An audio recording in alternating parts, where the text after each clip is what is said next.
Okay, welcome everyone to another Old Games on a weekday stream. And once a year for the stream, I do a Commodore Christmas Extravaganza. This is the 5th time I'm doing this, I think. 2020 was my first time doing a Christmas stream, or streams in general. But it was like an all-purpose Christmas stream back then. Yeah, this is I think my 5th Commodore Christmas stream. So welcome everybody. Welcome Ryan and Stu are already here. I know you guys were waiting with bated breath to see what's in store for tonight. I actually don't have eggnog tonight, Stu. Stu says Mark is busy drinking eggnog. No, I'm not drinking eggnog. I am having I did have a weird technical difficulty. I'm going to try to not show you my terminal too much like I just did. Yeah, so, you know, wow, another year has passed. And it's time to play some more Commodore games and demos. First of all, a lot of these demos and games you've probably seen before, but there's also new ones every year. I'm always surprised that I can find a handful of new games and demos every year. Probably the most notable one that I can think of is Santa's Workout 5. There's a whole series of games that have been done by the folks at Vector 5. Vector 5 puts out Santa's Workout 1 through 5, and so yeah, we're at number 5 now. Andy says, Merry Fishmas. Fishmas. What is Fishmas? Eric Johnson says, hello, Ryan, Stu, and Mark. Hello to Eric.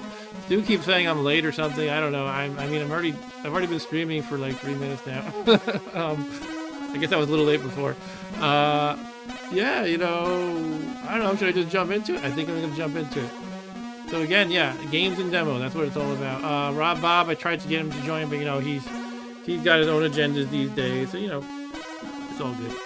I don't think any of these games I have are 2-player anyway, so it works out, I guess. Anyway, I thought I'd start out this time with, for some reason, I'm fascinated by this stupid game. I call it stupid lovingly because it's a very simple game, and I don't know. I like playing it every year and getting frustrated by it. I think I do a little better at it each time, but I only play it once a year. So sorry, I'm getting stupid text. So I don't know. I'm not that good at it. One thing. So this is like the craziest joke on my channels, where my buddy Scott always manages. I don't want to say too much. He always manages to text me. I don't know if you can see his name. Every damn time I'm streaming, he has this knack, this uncanny ability of being the most untimely person in the world, no matter what the context is. I used to work with him, and even then he would like say the worst thing at the wrong time all the time. He always texts me when I'm doing the stream, so I always have to put, you know, notifications to rest so that Scott doesn't bother me. Anyway, forget Scott. Anyway, what does Stu say? Mark got caught under the mistletoe by his wife. Yeah, I mean, she would keep me occupied, probably. I just heard my wife in the other room say, woohoo! She heard me. She might come in and give you guys a show. I mean, not. Just a kiss, I mean. I meant a kiss! Oh my god, I'm in trouble already. Alright. With that, I got some beers ready to go. I'm hoping I only feel like having one, but I might have to. Again, I have a Sam Adams Winter Ale. And I don't know if the fact that I drink alcohol immediately makes this video ineligible for monetization or something. Alcohol. Also, I have an Old Fezzy, which, I don't know, I tried this one years ago and I didn't like it, but I might try it again, because, you know, sometimes your tastes change. I also have Garfield in the background. I don't know if you can see it due to my lighting. Garfield is here because I think that if you put Garfield on a shelf during a stream, it'll summon my man, Charlie Cat. It's kind of like Elf in a Shelf, but for Charlie Cat purposes. I'm wearing the stupid top hat because I thought I'd be festive. It makes it difficult to keep these headphones on, so it might not stay on for long. Anyway, why don't we jump into this game now? You have to enter your name. Why do you have to enter your name for a simple game like this? Who knows? Alright, here we go with are the elves my enemies in this one? I'm trying to remember. You're trying to collect your sleigh pieces. Yeah, and you touch an elf and you like drop it again, I guess. Like, why are the elves your enemy? I don't know.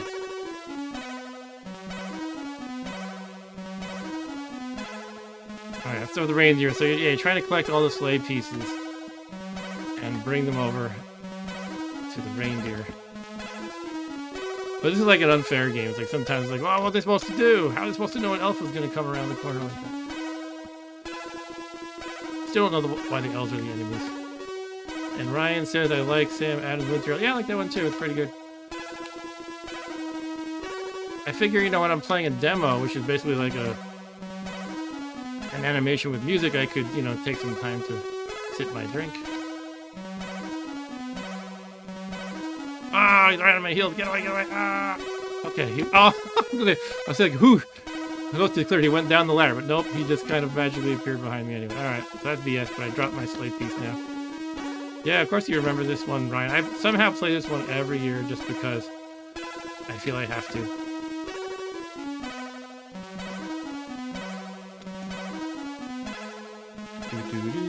Sorry, let me adjust something here. Alright, so yeah, you have to wait and get your timing just right sometimes. I don't know, there's certain patterns to their movement, but they don't make sense across the screen. Like the way that elf just appeared before. Oh, come on! That's BS. Dude says, didn't let me into the stream automatically. Yeah, this is one I include every time just because I'm masochistic. No, I heard this is a classic one that people liked. So it's always easy to like rip apart somebody else's classics, right? So, you know, when I first did one of these Commodore Christmas streams, I was looking for some games that people consider classic and are Christmas themed, and this was one of them that kept coming up. And given by the name, you know, going by the name Father Christmas, I assume it is a game that they had across the pond. It's kind of interesting. I've noticed that in terms of Commodore as well as the 8-bit computing world in general, the people across the pond have their own almost separate subculture. They'll be like, you know, they love the Specky, and they also love almost like a whole separate set of games for Commodore. Not strictly separate, but anyway, you can tell by the name Father Christmas this is probably from across the pond. And Stu says, I look like an ultra-orthodox Jew, and I get, alright, cool. I used to have long hair, and I had curls, and when they would fall a certain way, my girlfriend at the time would joke about my Jewish curls. Here's the next slave piece. Oh,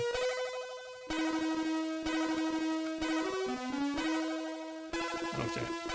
Oh, this game is it's designed to make you mad, I think. Oh, okay, I see. Stu says the picture is so small that the headphones look like curls. I got it. I mean, I could make it bigger if that would help. I hope my wife isn't mad at me.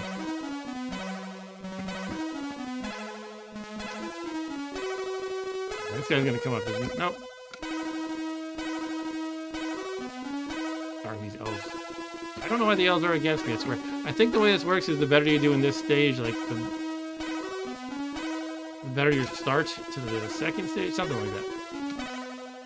There's like a stage where you deliver the presents and everything. I don't remember everything. I think there might be something like a processing room where you're trying to sort out the presents, or I don't know. I might be mixing it up with a different game entirely in my mind. Go away, you damn it. Alright, alright. What do we got, one or two more? Actually, Stu, I wonder if it looks kind of like Princess Leia buns, perhaps. Okay, that was not fair. Like, what are you supposed to do there? Seriously. This is, you know, sometimes some of these old games, they don't have fairness baked into their design, and that's what put hair on our chests or something, huh?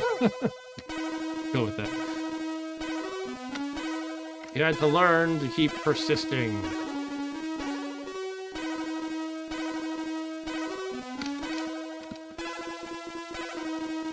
Yeah, you know what, Stu? I learned so much from your Hanukkah stream that you did the other day that I decided to convert.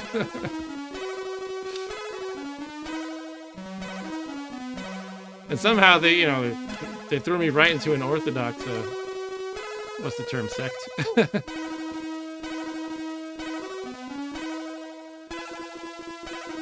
I was just so into it. Anyway, I don't want to make borderline. I know you're cool with joking around, but somehow I feel like I'm making borderline jokes here. Okay. Alright, dear Santa, this Christmas I would like the following presents: a ball, I've been very good this year. I promise to be good next year as well. Love, Mark. Don't trust this Mark guy. He's very fickle about his religion. Probably doesn't believe in Santa anymore. What am I supposed to pick which ones I want? I don't recall how this works.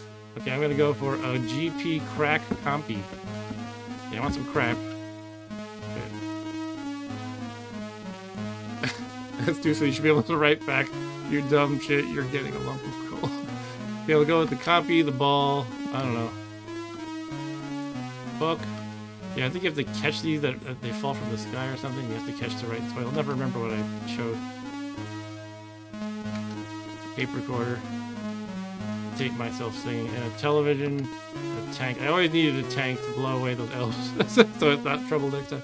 Alright, so we got the computer, ball, book, recorder, television, tank. This is... I don't know. What am I supposed to do here? Goes way too fast. Maybe I'm just slow with the reflex. A bat? I don't need a bat. It's like, I can catch them, but I can't really think about if this one I need or not. And I'm not sure if it's bad for your score to catch ones you don't need. Looks like you don't lose any points if you do, so I guess it's fine. Just catch everything you see. Well done, Santa. I don't know what that goes doing. Alright, now I have to deliver them, right? Yeah, here we go. Where do I deliver them to? Oh, there we go. That's right, see the sun icon? It's already almost sunrise, so I did so bad on the earlier level, I guess. Okay, nobody's getting a single present this year. The clouds are... These are some clouds. I mean, they're very substantial if they can take my presents away. Alright, we got one in. Santa delivered one present this year. Sorry, all of the other 8 billion people minus one. 2 presents, minus 2. 3. There needs to be a bonus, like, you know, you get Superman to turn back time a little bit by pushing the rotation of the world backward. Alright, you completed America, now try Europe. Alright. Well, the US people got their presents, that's all that matters, right? No, I'm gonna help Europe too. Come on. Alright. I mean, of course, we get the white continents for mostly white continents. I'm assuming America means the U.S. I'm just being stupid. Well, come on, we can help out Africa. Why you gotta be like that, Stan?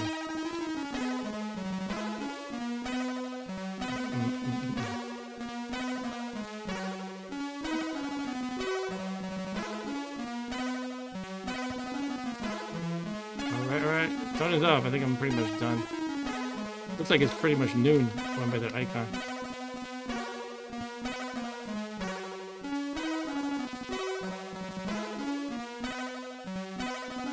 Yeah, now I'm doing Africa. Cool. Alright, let's help out Africa. Of course, everybody in Africa lives in a hut. Good God.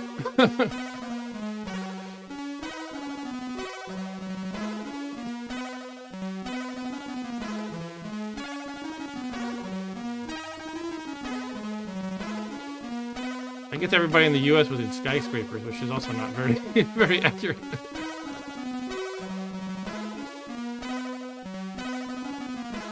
Well, you know what? This is from like 1980-something. You can't have an extremely diverse landscape. Alright, Antarctica. Why would we go to Antarctica? I mean, there's nobody there. We should probably head to Asia.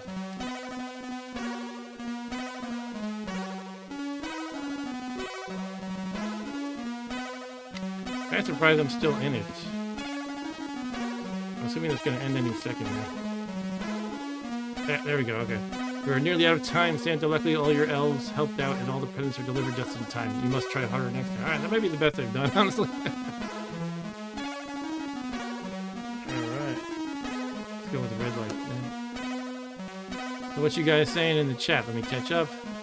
Ryan says Christmas music is best in MIDI form. Stu says, this reminds me of that Atari Intelligent game Astro Smash that's impossible. Astro Smash is, I found people can usually continue an Astro Smash run for a long period of time. Like, some people can play for hours.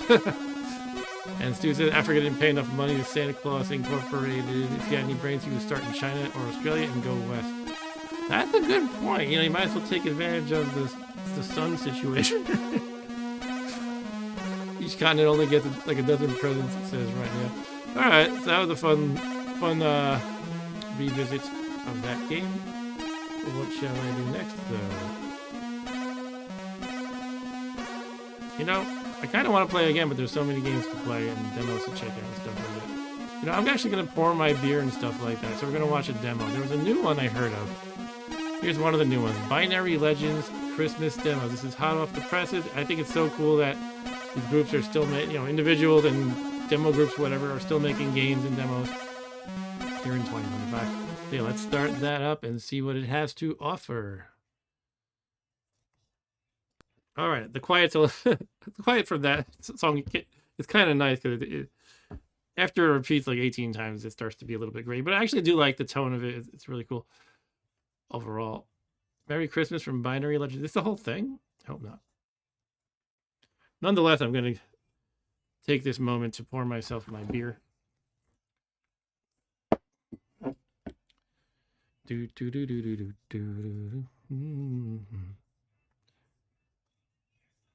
Sometimes you have to hit something to make it start. Oh, there we go.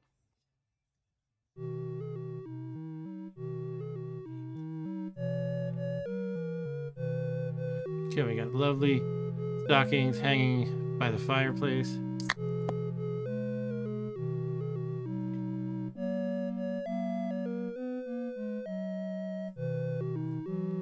Beer pouring time.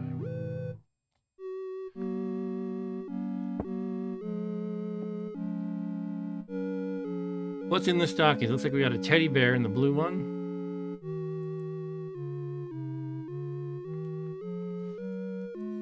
I can't see what else. I guess the rest are just wrapped packages.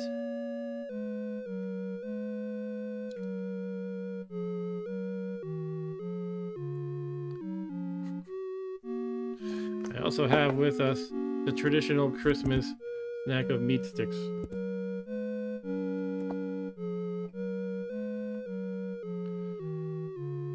Yeah, this is a nice little demo, right?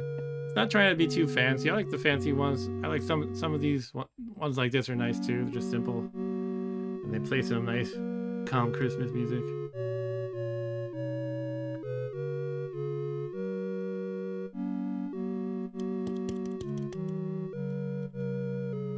You know, Stu made a good point on his Hanukkah stream the other day. It was that there's like 300 Christmas games, but not too many Hanukkah ones. I should have done this already. I just thought of it now, unfortunately. I should have looked for any Hanukkah Commodore demos or games. Maybe there's a few. You know, I can look right now. Unfortunately, there's like 8 ways to spell Hanukkah. Yeah, the way I just spelled it is wrong. Or there's just no matches.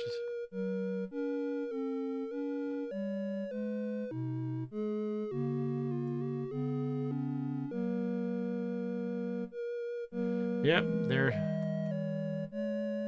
they got nothing on CSDB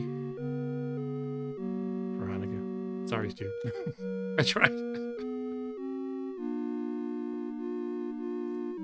Alright, I'm gonna shut up for a minute now.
this traditional holiday meat stick is extra good around Christmas time. So Ryan says Commodore has every game unimaginable. That surprises me. Okay.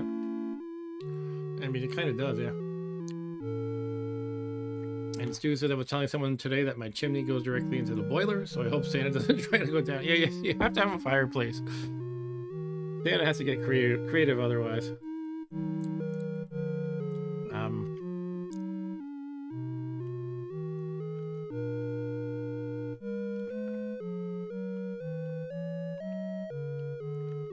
Yeah, I mean, I don't know how many songs this has. I might have to move on now. I'll let this song finish up.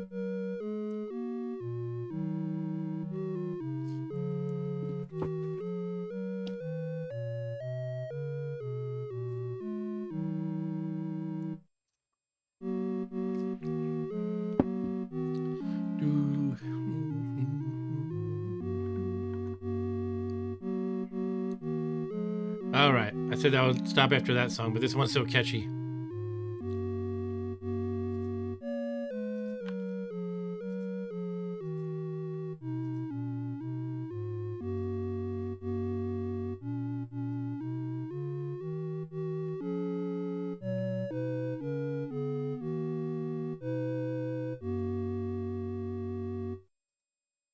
All right, let's move on. Bear with me a sec.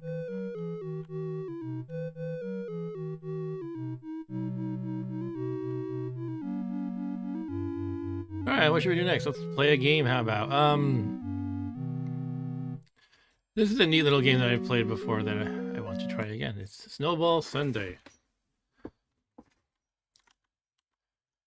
and it's not really a full-fledged game per se. You're just a little dude and you throw a snowball around at other people. It's fun.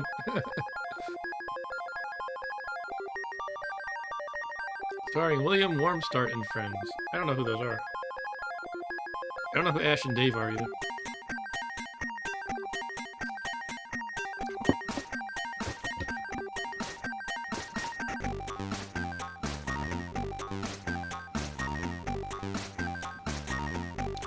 So, Stu says I played Super Bowl Sunday, but not Snowball Sunday. Okay.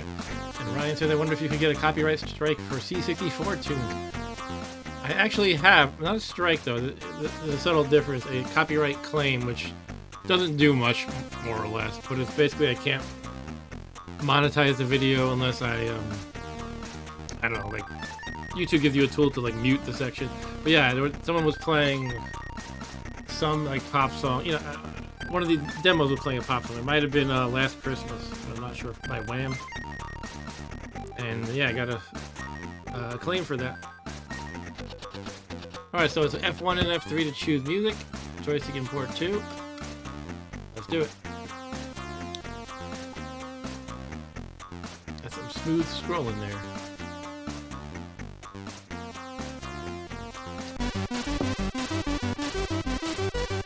Okay, I'm the guy in the purple hat and jacket. It's a little loud.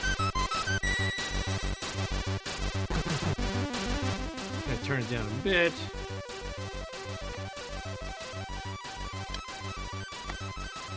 Right, so you duck to pick up snow and then you press the button to throw it. It's pretty cool. If you time it right, you can keep nailing the same guy like this. The red guy's messing me up. He's messing up my cheesy tactic. So you just run around. Where'd I go? Oh, you can go off the screen, but you don't wrap around. Excuse me. Stu said my Hanukkah video got demonetized because of the Spanish song about the candles, so I had to mute. Oh, that's stupid.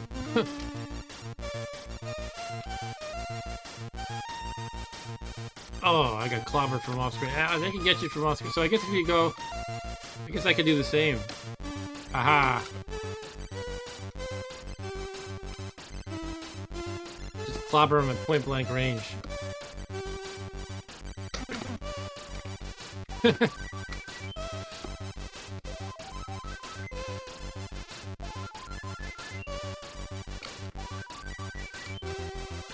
Oh no, it's got Farkas. You know, this is cool. I wish it were 2-player. Oh, I don't have Rob here. But It would be fun to play. Like I feel like some games that are really simple like this, I like think if they just tweaked it the tiniest bit, it could be extra cool. Like give it like a score, maybe even like a countdown, so like, you know, see who can hit the other people the most in like a minute or something. Make it 2-player. That'd be blessed. You know, it's not gonna entertain you all day or anything. But...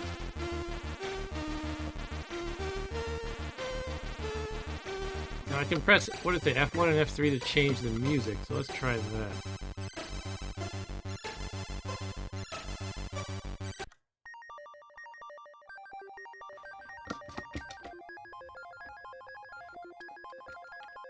You can try this on your, Eric, you can try this on your C64 Ultimate. By the way, I think a lot of Commodore people, a lot of fans of Commodore are having a Merry Christmas. Because the Commodore 64 Ultimate has shipped. A lot of people have gotten theirs.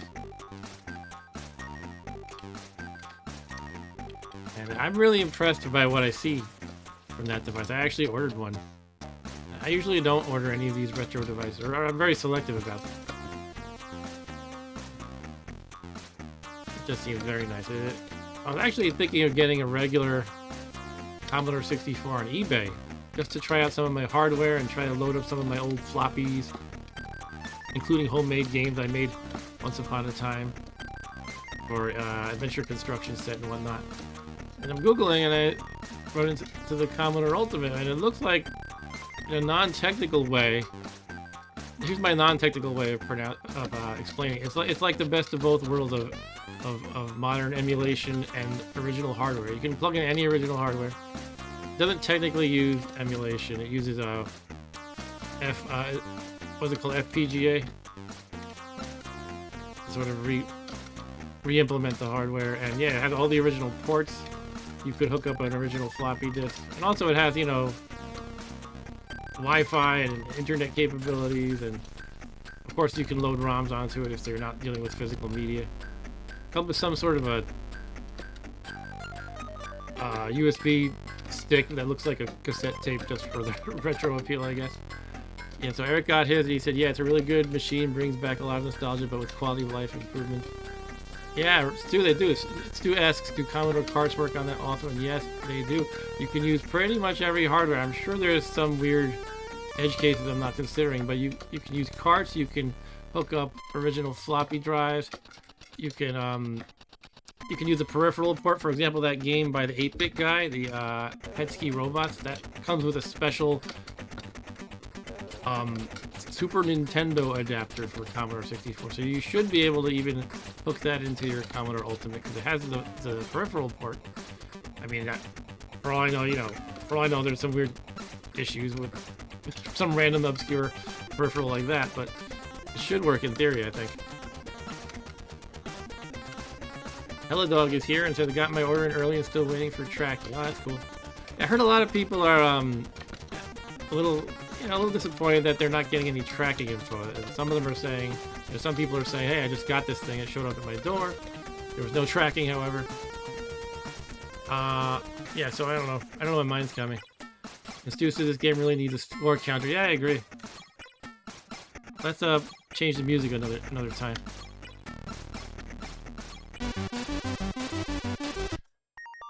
Okay, what I'm realizing is F1 and F3, they're just, each one is one single song. So it's not like you repeatedly hit F3 or F1.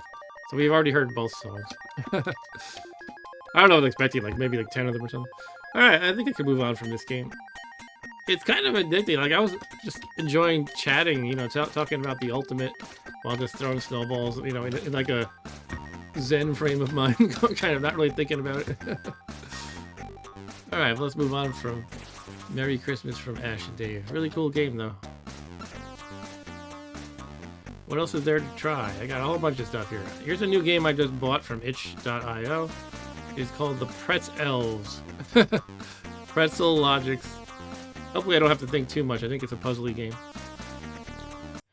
But yeah. Anytime I see a game on itch.io, by the way, do the right thing and give them the tip they ask for, right? Something like this, they're doing this for the love of it. They're not expecting to get rich, but if it says the suggested price is $3, just give them $3. It does let you download without paying anything, though.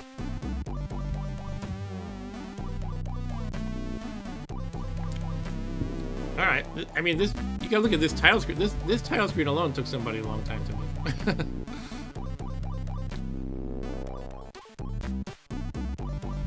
This is 2-player. Oh, too bad I don't have Run Bot here. All right. Let's see what we do here. Help the Pretzelves.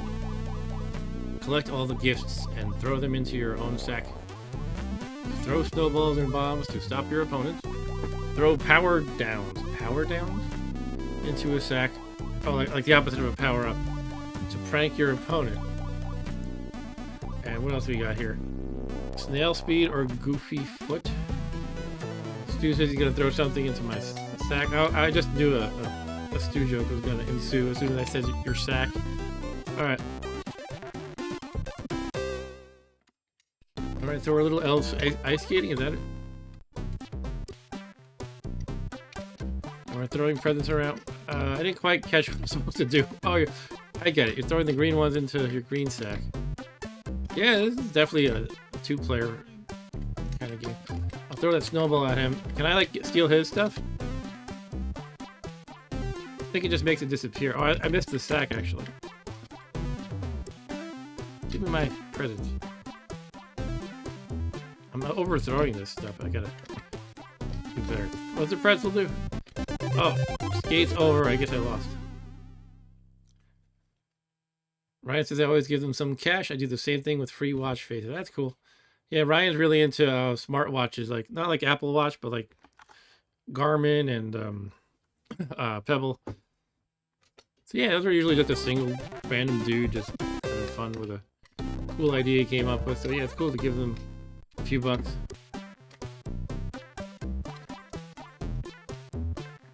Alright, I'm gonna out-present you this time, red guy. No, I can knock him over, look at that.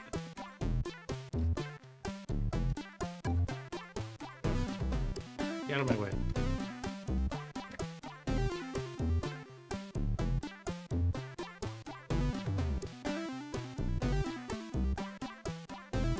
Ah.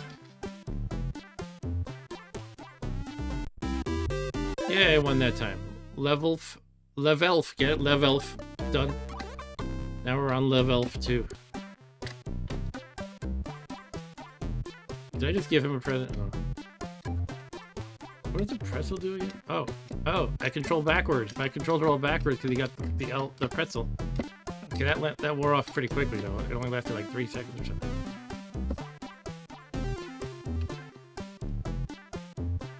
There's the snail. That'll make me go at a snail's pace, I think.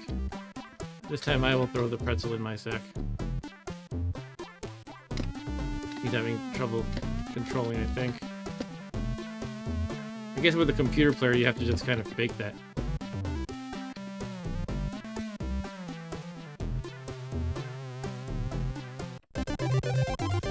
What did we tie?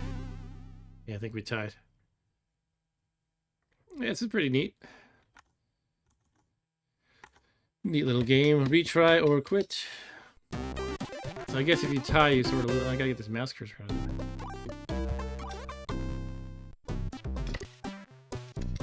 Don't you dare throw that snowball at me. Yeah, if you're moving, you have extra momentum and it goes farther. So if you're moving to the left, you can pretty much throw it like where that snowball is right now. But if you're standing still, you throw it less of a distance.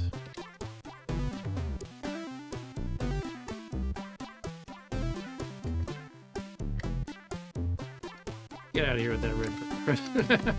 He's firing back. He's stealing my green one. You're like, all right, two can play at that game. Level 1. Sorry, level done, not level 1. Give me that. Ah. Aha. Yeah, threw it away. Anvil.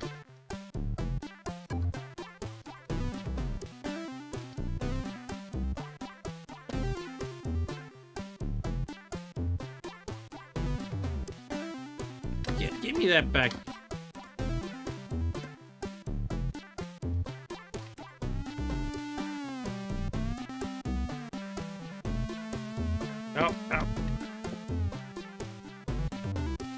drop an anvil on this guy, Looney Tunes style. No, actually, I don't know. Did they say what the anvil does in the intro? I don't remember.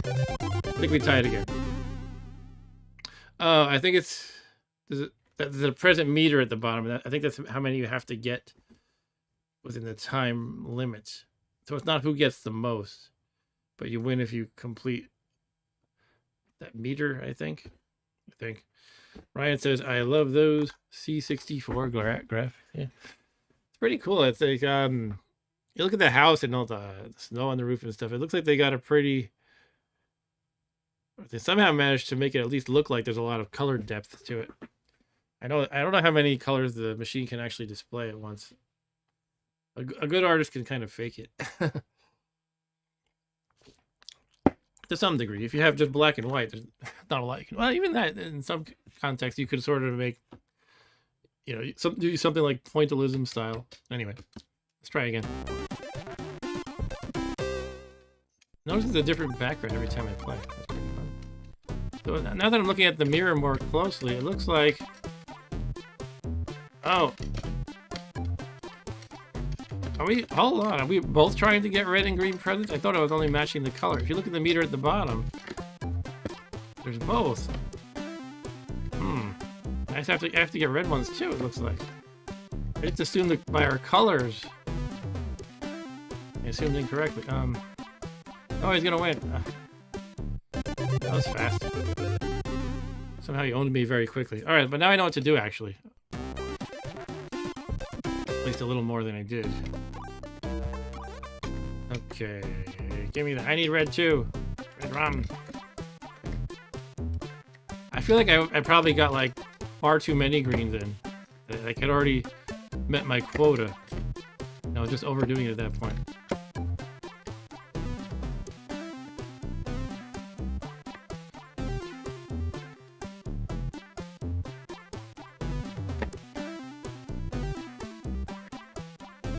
You can just kind of bump him and steal it. Oh yeah. 2, 1, go. Hey, that's not fair. A yellow one now. But interesting, I have no yellow in my meter, but I have blue.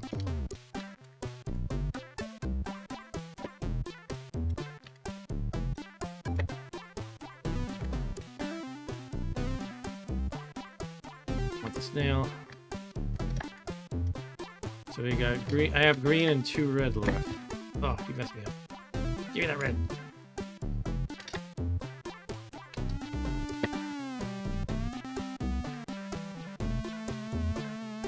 Get out of here. Ah.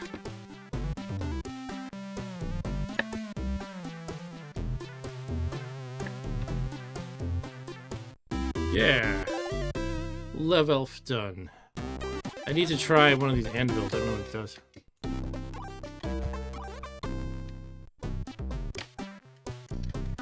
Looks like I have only green this time. Ah, this level is set up how I thought the game was in general. I mistakenly thought it was.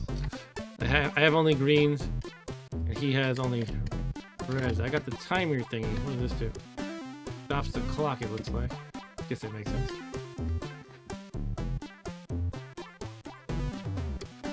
Oh no, give me that. Okay.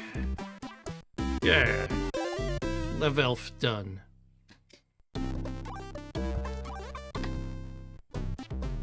Now it's a more extreme version of last time. We have to each get a lot of presents of our respective color.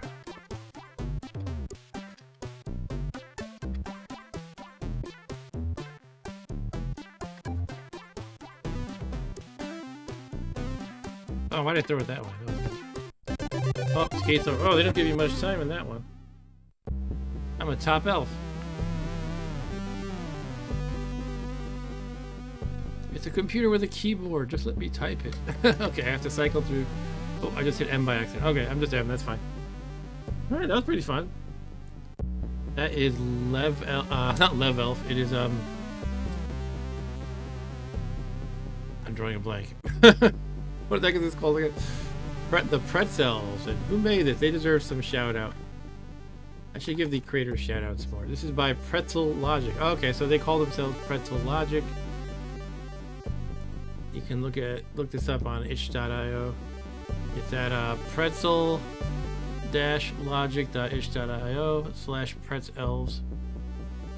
And you can see the other stuff they made too. They made a few different games. That's cool.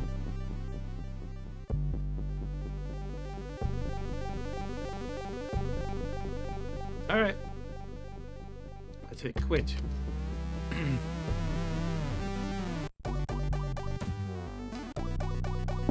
Yeah. That seems like it would probably be a lot of fun with 2 players. Alright, so we played an old school game, a middle school game, a new game. We've seen just one demo, was it? Why don't we go for another demo? XS something else. This was another new one. I think it's called XS Friends Demo or something.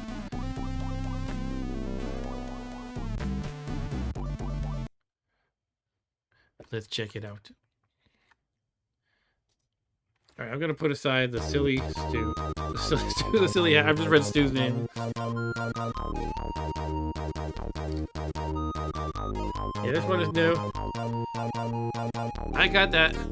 Actually I have that in the queue tonight, Stu. Stu says I got a new Commodore game recently called Sam's Journey. I have like the Christmas Sam's Journey or something like that. Alright, let's be quiet for a minute.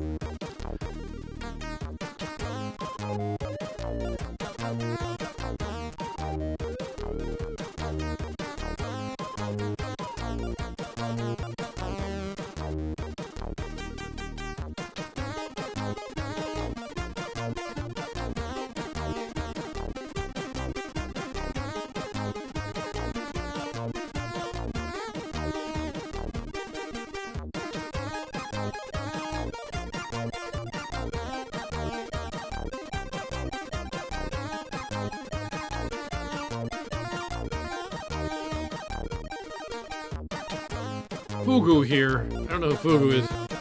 Guess he made the demo.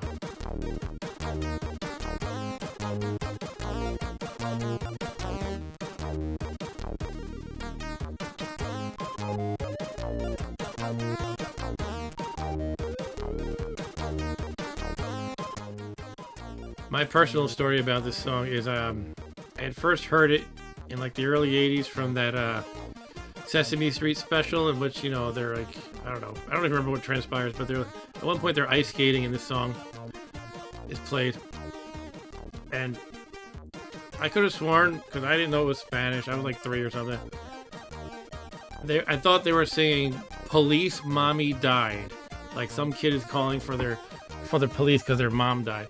Police Mommy Died. And I'm like, why is this a celebratory song for Christmas? It doesn't make sense.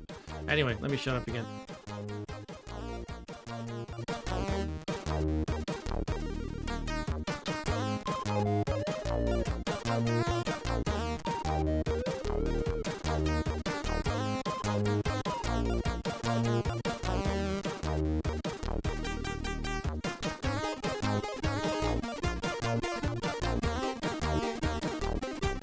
Hello Dog says, police took my dad.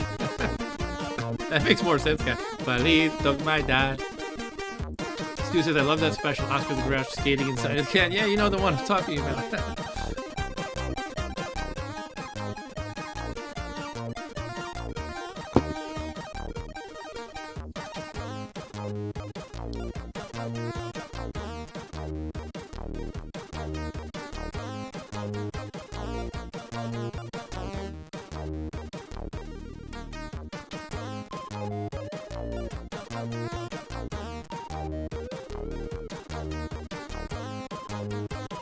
Yeah, that's right. I remember that song.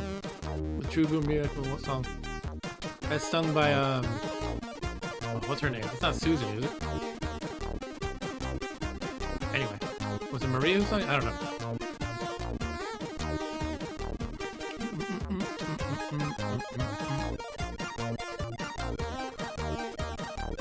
Alright. I think we can move on from this one. Look, it's Pac-Man in the upper left corner. I don't have my drawing tool on. I know Ryan's a big fan of it. Here we go, the drawing tool. Here is the Pac-Man in the corner that I'm talking about. Alright. Moving on.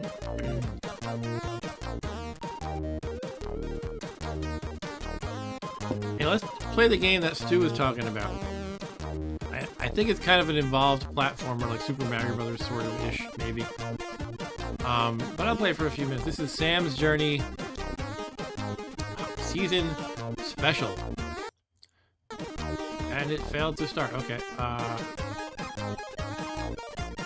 Oh, it's a folder. That would be why. Yeah, you can't execute a folder. That's not how it works. Yeah, didn't David pass away? I think he had some serious mental health issues or something. Yeah, Ryan loves the red arrow. He only watches my stream so I can draw in red on the screen. It just so happens I'm pointing to the logo pretty well with those arrows, just totally by accident. Knights of Bites. That's a cool little intro.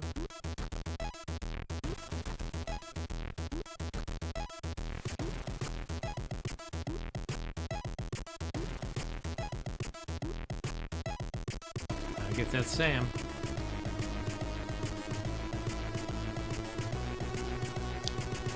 Stu, you're coming to Long Island for a dentist appointment? Yeah, I would expect the worst traffic-wise. You gotta come through the city. The Knights of Bites wish you Merry Christmas and Happy New Year. But oh, I missed it. I think I can read very quickly. I cannot. Sam's Journey.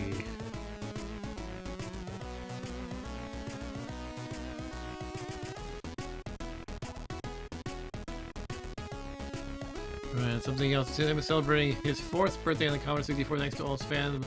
He's a special something something. I think it might have said it's for expert players, which would be really bad since I've never played the original. We'll give it a try anyway. Let me see if I can finish reading that message. This loop around this time. It's for a gift for expert players who enjoy a taxing challenge. Oh god, no. Okay. Me and Noopy coming in here. This dude says his dentist has been in Long Island for a long time. I once tried switching, got a horrible dentist who messed up my teeth, so I'm afraid of switching. I actually get you because I used to work in the city and I had a dentist there, and she was really good. She actually just retired though, but even though I stopped working in the city, I would actually go in to the city twice a year just to see her. She also saved my wife's life. At least my wife attributes it to her. And I don't want to get into too much into personal stuff, but basically she said, you know, you should get your heart checked out for so-and-so, and it turned out to be something. So let's get into the game though. Let's see. Yeah, this is for expert players, so I think I'm gonna die.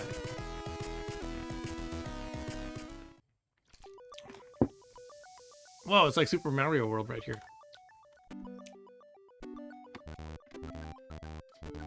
Okay, all I can do is press the button, I think. So here we go.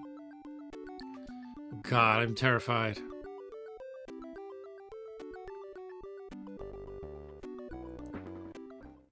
Hey, honey. Okay. Merry Christmas, honey. Alright, so what are we doing? Up is to jump. You jump pretty high. And there's somebody flinging... It looks almost like one of those Easter Island statues shooting fireballs at me or something. Alright, I guess I want to get these candy canes. Maybe they're like coins. Oh, for some reason I assumed you could stand on those statues. Now I'm dead. Yeah, I'm glad she's in a good mood. She didn't say, what do you mean you're gonna give... We're gonna give a show. I guess we did give a show. That was a show. She says, Mark, with her waiting for you, I'm surprised you stream at all. Oh, that's a good point. Yeah, what am I doing hanging out with you guys?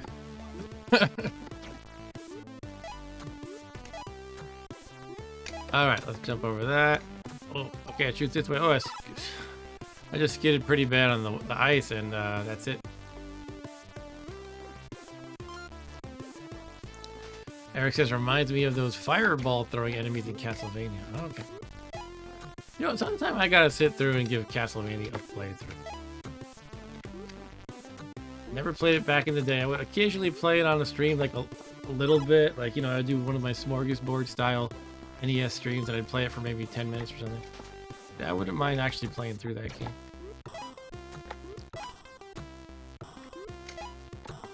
I actually read, this is the dumbest thing.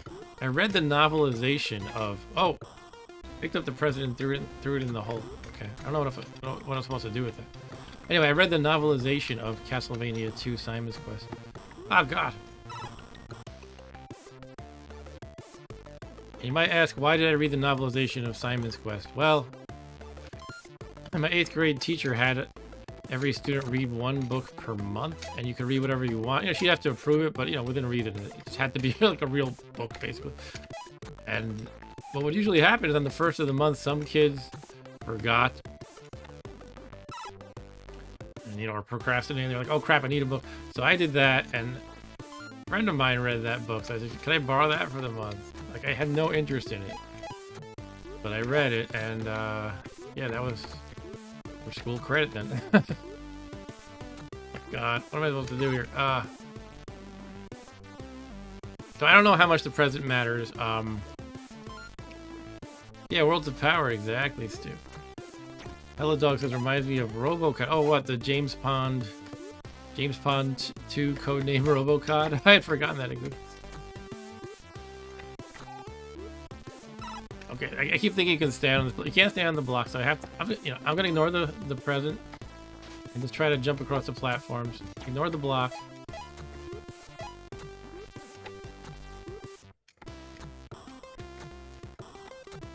Here's a flag. What is that? A checkpoint, maybe? Do I go in this cannon to get fired out of it? Yeah, I guess so. Now what's up? If I hold up and the button, I'm not sure which, maybe both. I can just kind of do this forever. Is that a ladder? Maybe I'm just supposed to grab the ladder and not, yeah, okay, not be stupid. But then you can't do anything about those blocks on the top. I guess I just come back down. Alright, so I guess I have to land on this platform?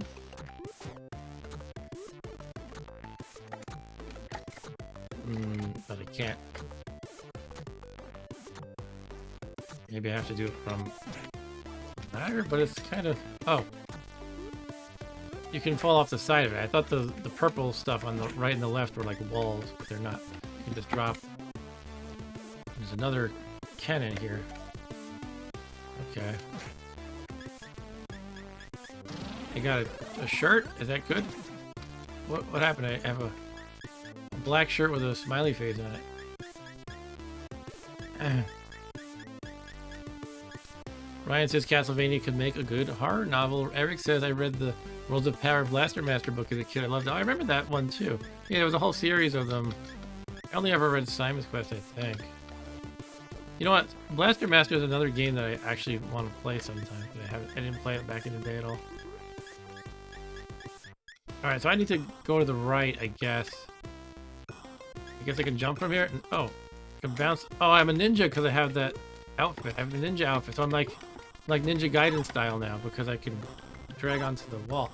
It's a pretty cool game. I'm not really cut out for the expert mode at the moment, but I'm learning stuff and it's got some cool ideas to it. I'm actually surprised right there I didn't like fall off to the side of the cannon. Oh. Okay. Wait, did I have to press the button to grab onto the ladder thingy? No, I just somehow messed up. I think you press up. And Stu says it reminds him of Donkey Kong Country. Oh, you know what it is? I think I know what it is. If you're jumping and holding up, you won't be able to grab onto the ladder. You have to let go of it. Because up is a jump, right? So you have to let go of it and then press up again, I think. It's a little unintuitive.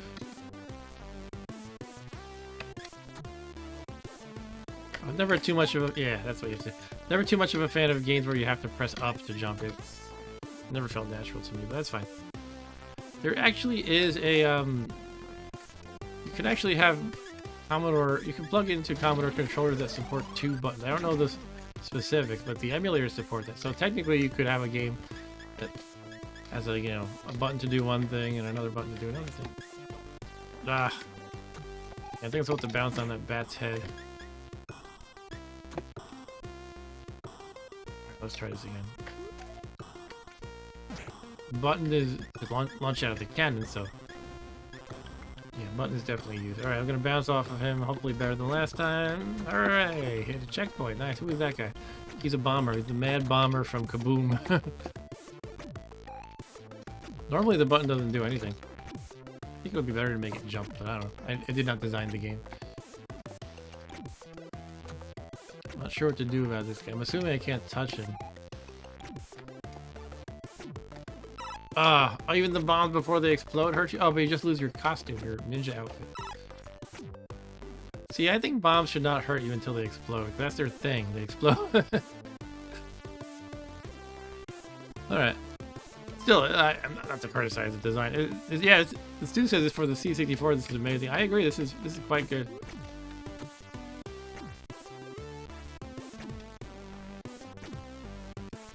But I have to, yeah, be really careful about these bombs. I don't know how I'm gonna do it. All right. Oh, this guy with the pompadour or whatever hit me. Now I'm no longer a ninja again. What about that? That looks hard to get to. But I'm assuming I could. Oh, I might be able to bounce off either the bomb or this purple robed dude to grab onto the rope. I don't know if I should try it, but you know, I just hit the checkpoint past him. Maybe I'll just do it anyway. Let's try to bounce off of him. Okay, I can do it. I just failed to hit the rope. Alright. And there's a shirt under here, so that raises the question of how do you break through these yellow cubes? Or do you, like, teleport through them somehow? Yeah, this game seems like there's some cool stuff to figure out in it. Do I want to jump down in a blind leap of faith? I don't know. Let's just try it. Yay! Oh, that's what checkpoints are for, huh? I'll go straight down. Whee! Okay, got a platform. Am I supposed to get that candy cane? You must need a special thing like that ninja suit. I don't know what it would be, but no pun intended would be. Maybe something that lets you, like, float to the side. Or just fly in general. Alright, let's get down here then, I guess. What is this, a Pokeball? Christmas ornament. Ah, the bee's coming at me. Not the bees!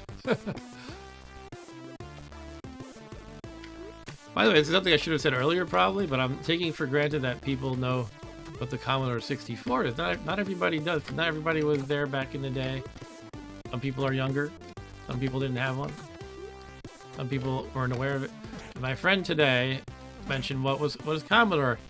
Was that like an early Apple computer? And no, Commodore was actually the company, and their really major hit of a computer, the best-selling computer of all time, for that matter, is the Commodore 64, which I'm emulating right now. But they had, the company Commodore put out a lot of different computers. I don't know how many, but there was the Commodore PET, Commodore VIC-20, Commodore 64, variations on the 64. I had the Commodore 128. Oh, look at that! 128 is basically like the Commodore 64, except with an extra 64K of RAM. That's what the 64K means, by the way, 64K of RAM. And so you could also enter a special Commodore 128 mode to run fancy applications, you know, fancy programs that are specifically for that purpose, for the 128 mode. But as it turned out, there was like practically nothing for the 128 mode, because everything was for Commodore 64. So all I did with my 128 was boot it up into Commodore 64 mode, like beyond 99% of the time. Anyway, I did not beat up my friend. No. Who said, did you take him to the hospital after? Hey, you know, you gotta appreciate people who didn't have the same upbringing as you, right? Oh, that didn't kill him. Ryan says he had a VIC-20. Oh, cool. You know, I actually like, aesthetically, the VIC-20 case a little bit better than the Commodore 64. I just like the color scheme, and 64 is cool too. But just to show you briefly, the 64 has this sort of tannish color to it. VIC-20 is more of a white. I think that's a neat combo, all the colors together. But yeah, everyone I knew who who could play Commodore 64 games, let's put it that way, had, yeah, that's right, I'm forgetting a really big one, the Amiga, Stu pointed out. That's true. A really big one. Anyway, everyone I knew who had a Commodore had the 64. I think I'm pretty much done with this game. I might want to get the original one and try that. A little bit over my head here, but you know, it's fun to figure out anyway. But I used a PET in my classroom. In my 7th grade classroom, there was a teacher who was into computers. And she had a PET and Atari 800 in the classroom. And I got to play with the PET and show off my basic programming skills to the class. People are like, what is this wizard doing here?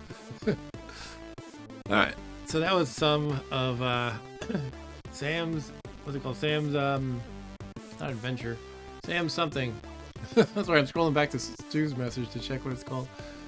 I don't know. Sorry, I can't remember the name. Sam's, let me check this list here. Sam's Journey. Okay, fine. Stu says there's a physical version. That's what I got. Multiple physical version options, I think. Oh, cool. But yeah, the Amiga was another Commodore computer for sure. That honestly was probably this. I don't know the sales numbers, but I would say it most likely goes from top sales down. It probably goes Commodore 64 followed by Amiga. I think there are multiple Amiga versions, and then maybe underneath that the VIC-20. I don't know. Just kind of guessing to some degree. All right. Definitely a cool game there, and it's one of those games that, you know, a modern developer made that sort of stretches the limits of the old console quite impressively. You know what? I have to do this. I just have to do this every year. Who knows if I remember how to load this thing. But I'm going to load the Movie Maker demo that I always show. You don't usually see this elsewhere on the internet. In fact, I like scoured the web a few years ago to find any references to this thing. This is a Movie Maker with an Electronic Arts published sort of a utility to make your own little animations, and it came with this Deranged Christmas demo that I love showing every year because it's just so bonkers. And you'll just see what, if you've seen it before, you know what to expect. But yeah, let's check it out.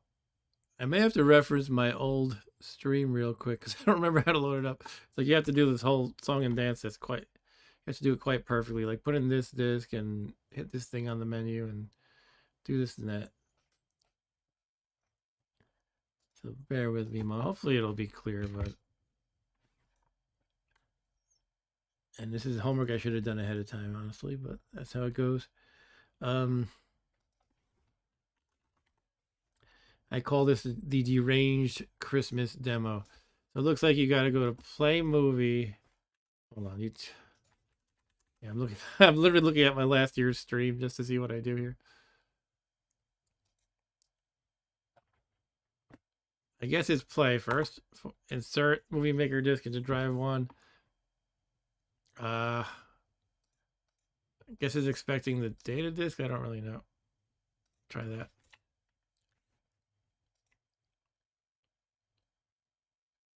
Original Movie Maker disc. That's what I had in. That's what's kind of. I remember this being very unintuitive because it'll like tell you to put in discs that you already have in.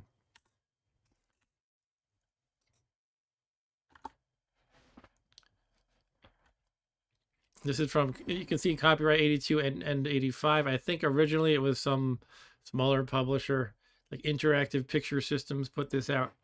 As you can see here, Interactive Picture Systems. And then EA picked it up. EA used to like to sort of, you know, publish on behalf of these smaller developers and, you know, put in a lovely packaging and otherwise polish the game. Play movie.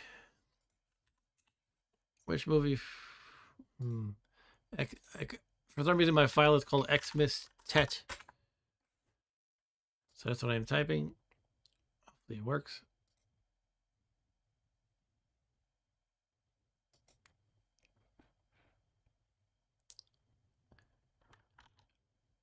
And yeah, I saw this as a kid and I was like, wow, I can't believe they included this animation. Stu says, is this when Santa Claus gets murdered or something? Well, you shall see. Ha ha ha ha.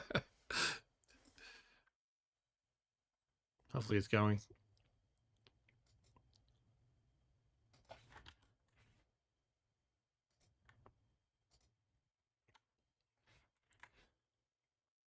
So yeah, this was kind of a complex tool. I had the kind that, you know, back in the day, everybody who used Commodore had copies of games that fell off the back of a truck, so to speak. So I didn't have the manual. Okay, time to be quiet. Let us bask in the glory of this lovely Christmas animation, courtesy of Movie Maker.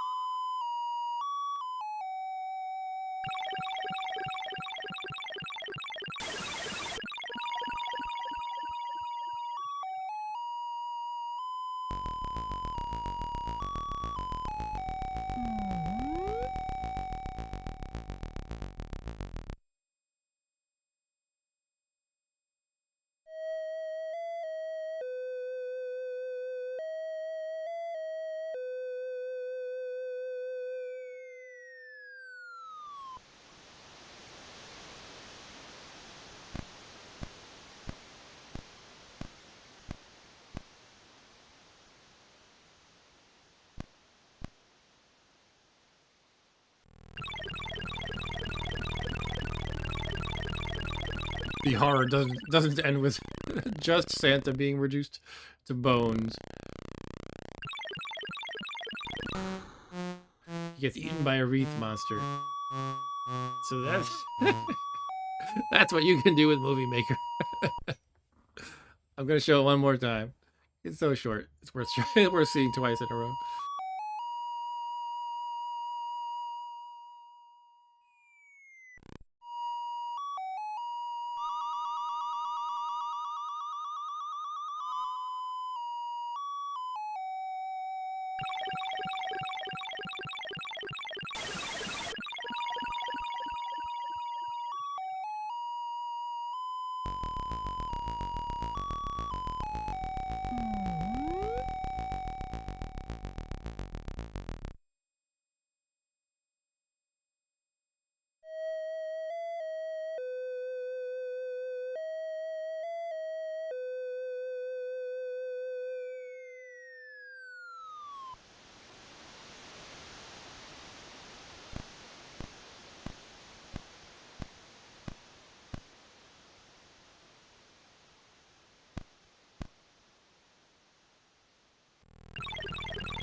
All right, that's a good one to warm the cockles of your heart. A perennial favorite of mine, personally.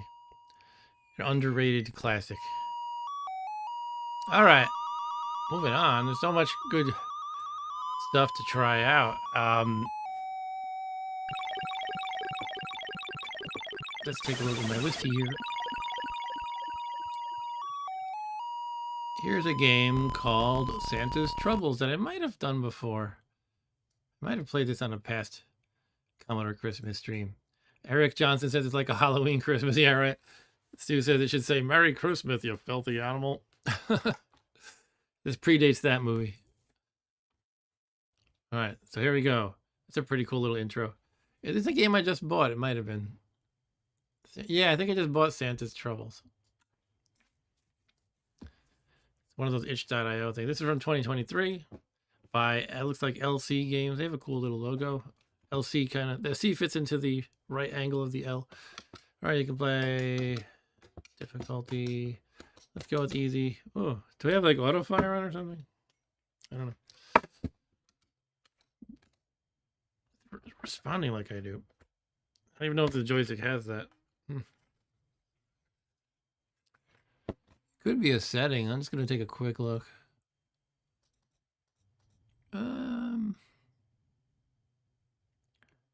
I don't see any. Oh, here we go. Auto fire. It looks like it's off. Yeah, so that's just the game being weird. All right. Let's play a little Santa's Troubles. Is this the one when he's fighting rats or something? No, who are those weird guys running around? Are they burglars? I broke into this house first. Or I'm the only one who's allowed to break into this house. So I got a present. What am I supposed to do with it? Oh, I bring the presents up the chimney. That seems like I'm the jerk. Yeah, I'm like the Grinch. Should be a Grinch game. Is that not a present? It looks like it's a piece of... Looks like a suitcase or something. The old kind with a handle. Before everybody started getting wheeled suitcases. Since everybody's probably roughly my age, give or take. Does everyone remember the time before wheeled suitcases? It was amazing how well those took off. It was like almost overnight. Everybody started using wheeled suitcases.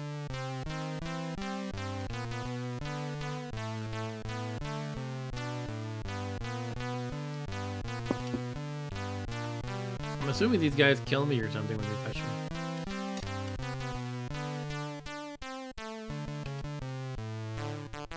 There's a clock flashing at the bottom. Does that mean I'm running out of time or something? Uh-oh. I'm cornered. Ah, you got me. Why are they killing me? What did I do wrong?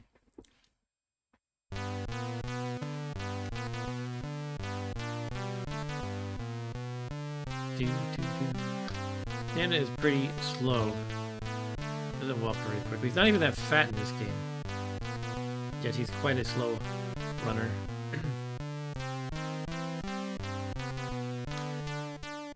Elevator. Who says the music reminds him of Blueprint? I'm not gonna play that next because it's not a Christmas game. This elevator though reminds me of another game. I'm not sure which. I think it reminds me of Bagman. Is that what it's called? Bagman? Baggett Man?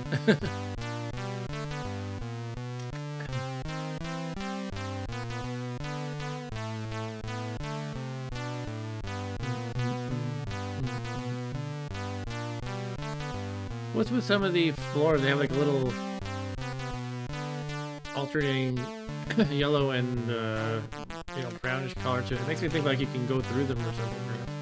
I'll tell you what I mean. Right when I'm about to step on here, something like oh, okay. You press down, and you can drop down. Interesting. Stu has Bagman for Coleco. Okay. Now can I pick this up? Okay, yeah. You press the button to pick up the present. Alright. Oh, what happened? Something dropped on my head. Something blue. I'm using my Santa powers to drop through the floor. Ha! Mission Impossible characters. Uh-oh. It's coming for me. I need the elevator, but it doesn't come down, does it? Oh, that time I dropped through without... I guess I was accidentally pushing down. Probably.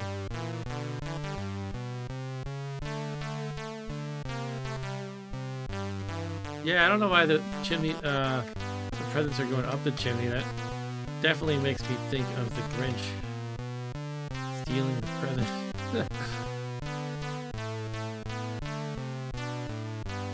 This isn't bad. It's so slow going. I like a lot of this. I can see myself playing this game for a while if it wasn't so slow going. Maybe it's because I picked easy difficulty though.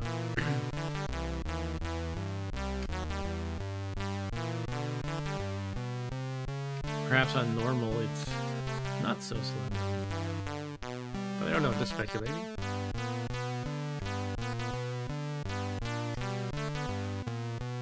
So what is that thing sparkling? The sparkling thing next to the time at the bottom, it changes icon.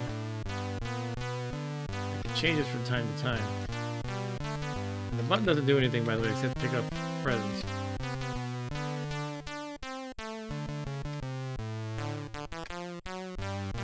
Trapped arm.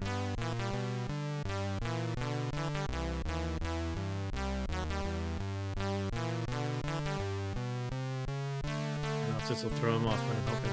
Go left. Cool.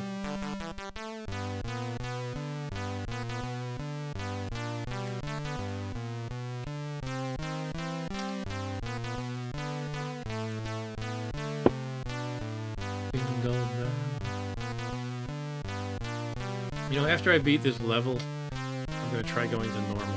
Starting over and going to normal difficulty. Because this slowness is just so painful. Uh-oh, am I trapped? I have to run for it. No. Oh no, now I'm trapped. No, can I drop my present on his head or something? Here, take the present. Leave me alone and take it all. I could have gone up that stairs. I don't know why I thought it was like a wall or something.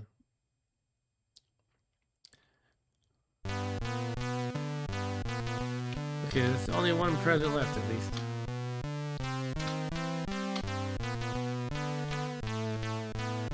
Can I squish him?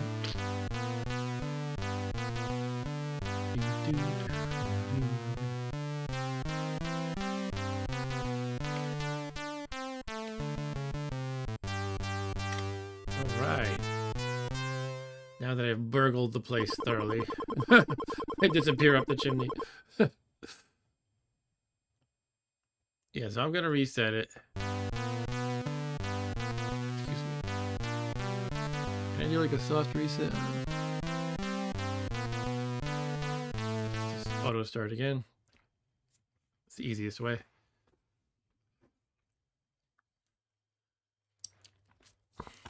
Do.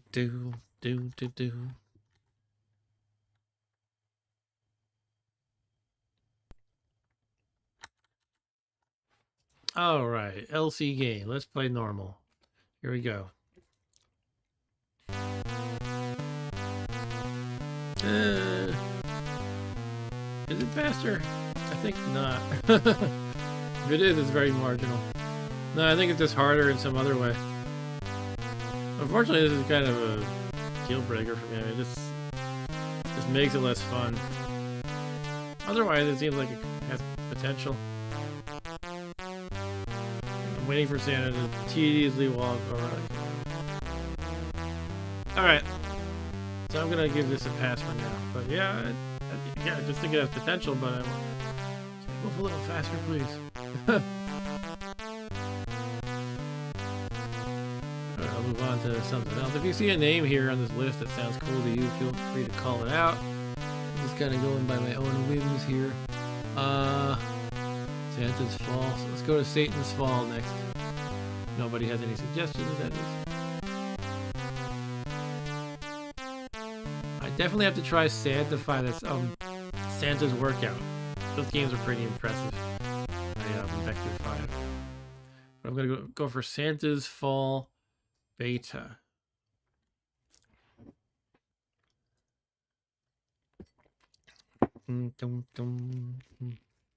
As I munch on the celebratory meat stick.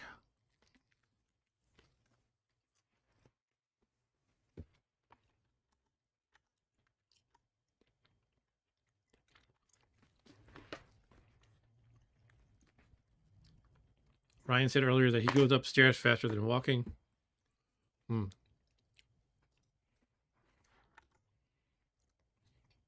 boom, boom, boom, boom, boom. Alright, so I've never played this game either. But, excuse me. As I understand it, you're trying to drop down the chimney and, like, I don't know, steer Santa in some way that you either avoid enemies or get cool prizes, or I'm not really sure. But let's do press a key. Whoa, okay, what's going on here? Oh, I have warp. I have my emulator on warp speed. Let's try again. Wait, no, I want to restart. All right, fine. Level 2. Looks like I use the keys only, but I don't know how to steer. I think you steer. Oh, you do use the joystick. See, that's a user experience thing that's weird. If a game says press a key to start, you're kind of inclined to not use the joystick. So you think it's a keyboard game. I'm not sure what's happening. Oh, I'm losing energy when I touch the spiders or those blue things. It seems like they're easy to avoid. I'm just kind of testing it out. Oh, a present. Cool, I got one. I got 10 points.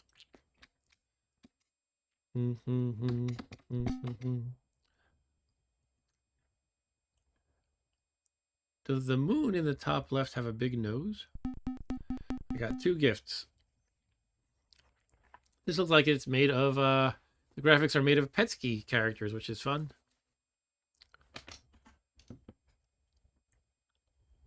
I always thought that was interesting. In a lot of Commodore games, especially early ones, this is a recent game, but in a lot of early ones, there's like a combination of like pixel graphics and PETSCII. The PETSCIIs are kind of like character graphics, almost like ASCII. So I wonder why. I guess it's easy to do, but on the Commodore. But it's kind of funny. It feels like almost two separate worlds together in one place. So I've definitely played other games that have that sort of style to it.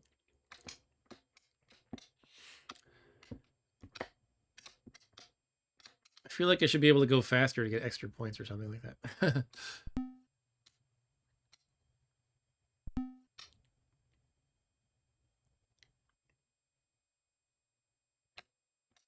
A bet.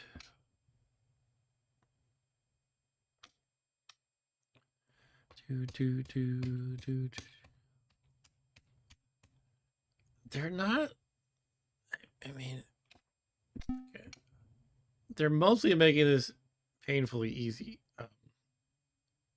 Unless I'm missing something. Maybe there's a point to these blue things. I think I just got hurt by one before, though. Yeah, the blue thing's hurting. I'm almost dead now. So I don't know. It seems like most of the time you just stay in the middle and you're pretty much fine.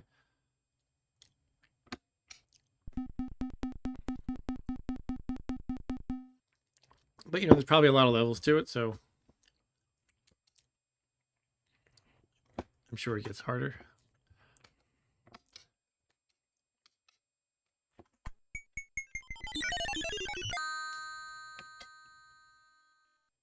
That flame looks pretty cool.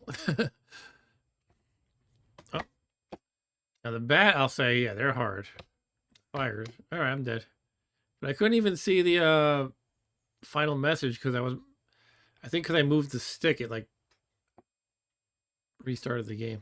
All right, I'll give it one more go. That's one tiny Santa, says Eric. Oh, yeah, I mean, he's not going to have any trouble fitting down this chimney for sure. He's not much bigger than the rats. Yeah, I mean, maybe maybe that's part of Santa's magic. He can fit down chimneys better if he just sort of shrinks to rat size or slightly larger than rat size. He's rodent of unusual size. No, I mean that would be convenient because he would get killed in many chimneys or just not be able to fit into them. Clearly, he has magical powers, so yeah, this makes sense. But as we saw in the Movie Maker demo, you really got to check Santa if the fireplace is on before you go down. These flames that are shooting up, I think that implies the fireplace is on, maybe. But when I get to the bottom, it's fine. I guess it's just somebody at the bottom, like, periodically, pulling the trigger on his flamethrower or something. Just fires a couple bursts upward. Let's say so. Excuse me.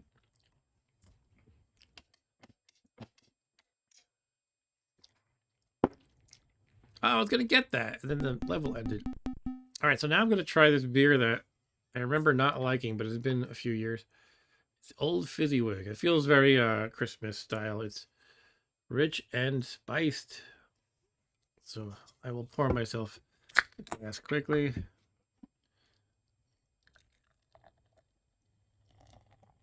Does anybody have any cool holiday plans coming up? I'm sure, like, hanging out with family and stuff, probably, right? Or Stu's gonna go to the dentist.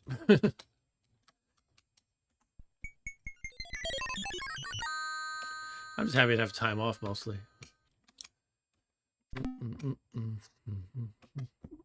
And also hang out with family, of course. My wife is gonna make a lovely dinner tomorrow for my parents. She's making a beef Wellington, which is amazing. If she feels like it. there's kind of an asterisk there. She has to feel up to it. But yeah, I could eat beef Wellington every day. Stu says, not only am I going to the dentist tomorrow morning, I'm getting the second dose of the shingles vaccine. Oh. You're that age, huh? I think the commercials say what age you have to be. I'm not going to shout it out or anything. But yeah, I'm going to have that in my future too. In not too distant future. I definitely had chicken pox as a kid. That was not a fun week. But I do remember... I have a little bit of a fun memory of having chicken pox. I remember renting from Blockbuster a few NES games, including the Godzilla game. And I remember having a blast with the Godzilla game. Hella Dog says opening Crimbo Prezzies. What does Crimbo mean? Sorry, I don't know that term. Opening present sounds fun, though.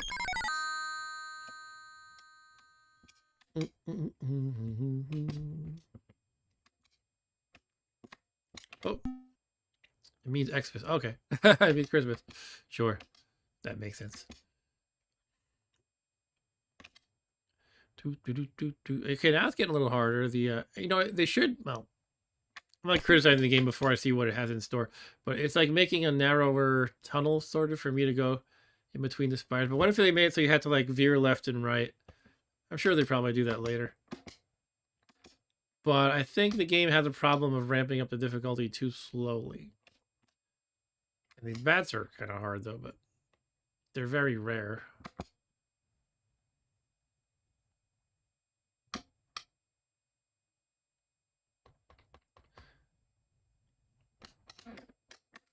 It is hard if you want to get all these presents without getting hurt. But there's usually not much of a trick to it. You just go and then pull back. Anyway, I don't want to criticize the game. It's somebody's fun labor of love.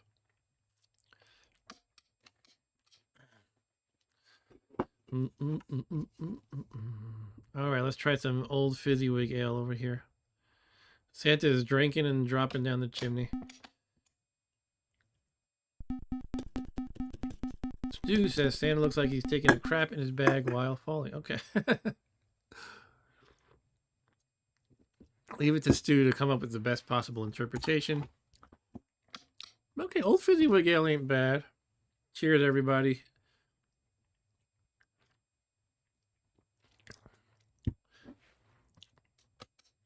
There's still a little bit of a what's the word? A kind of acerbic taste to it that's a little not to my liking, but overall it's not too bad.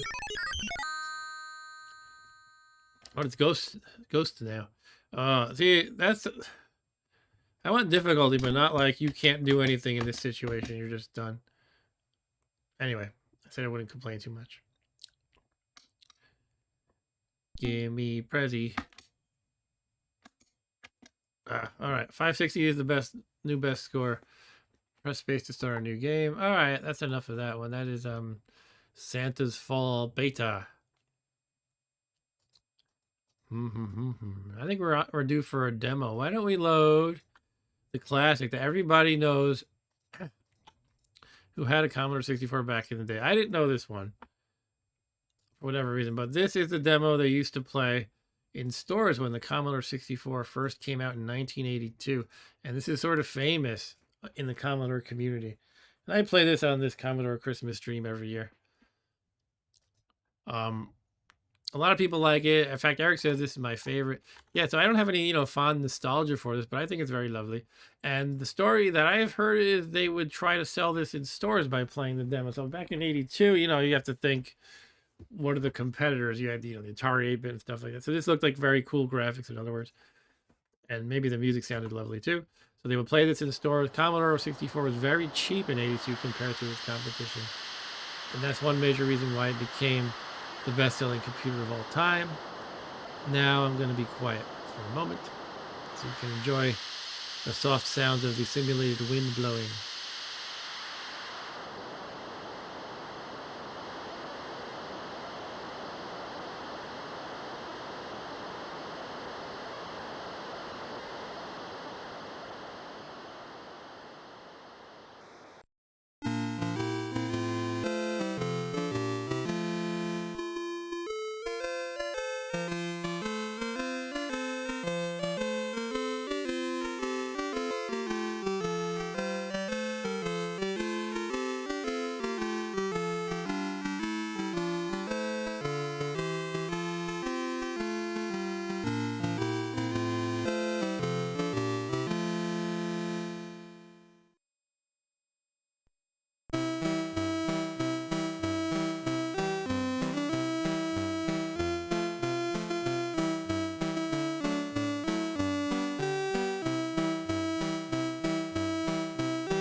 put this tree in the thumbnail of this stream for what it's worth.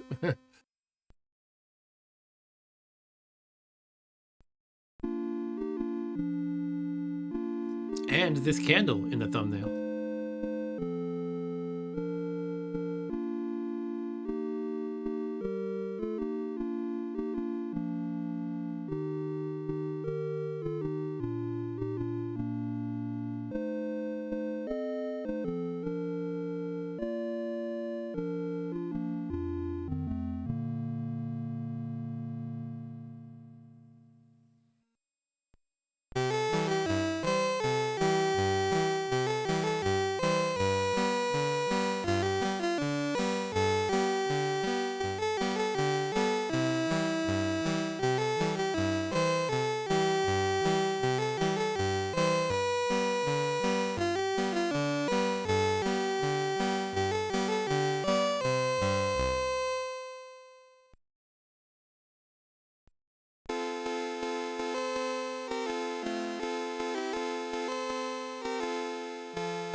Yeah, so $5.95 actually doesn't sound like a great price, especially if you consider, you know, back then that was probably like very ballpark, maybe 1,500 today.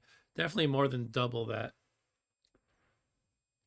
But yeah, Stu says only $2,025. But if you consider what the competition sold it for, like I know the original like Atari 400 and stuff like that was like, I don't know. I can't quote a number offhand, but it was pretty pricey. So, and you know, what I've heard is that the price point is one of the reasons why Commodore 64 took off so much.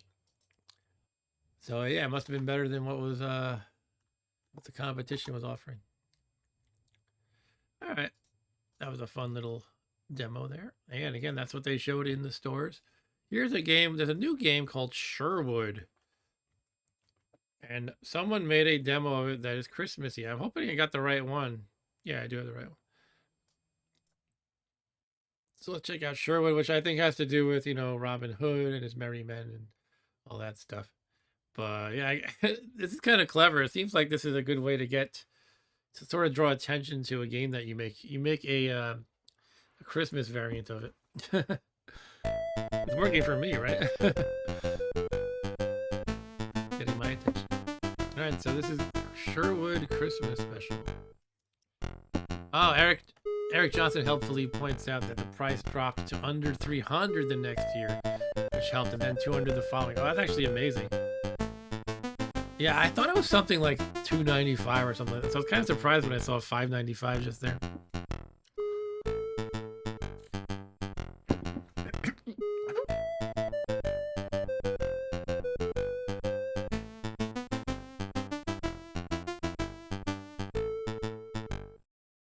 All right. So, yeah, let's play Sherwood. Okay, so I am Robin Hood, I suppose. I can shoot arrows, I can crouch, I can...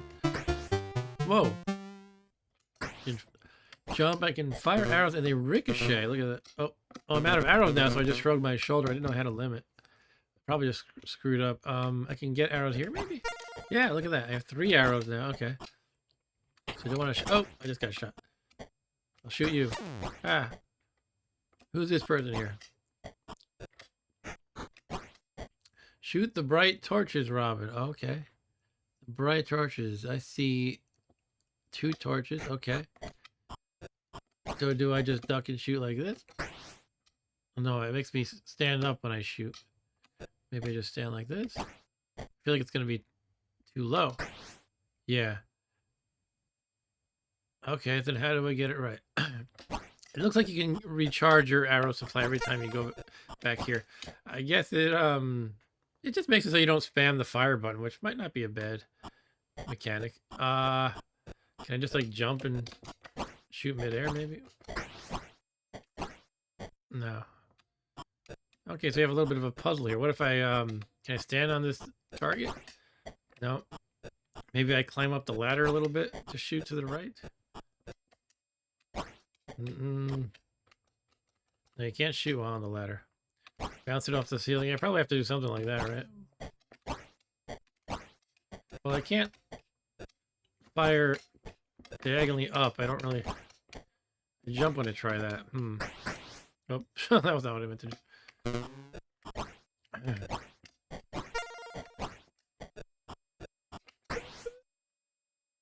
That was close to the torch at the top right, somehow. And I assume if I go back, it'll be hit the same place, right? Yeah. What is this quill?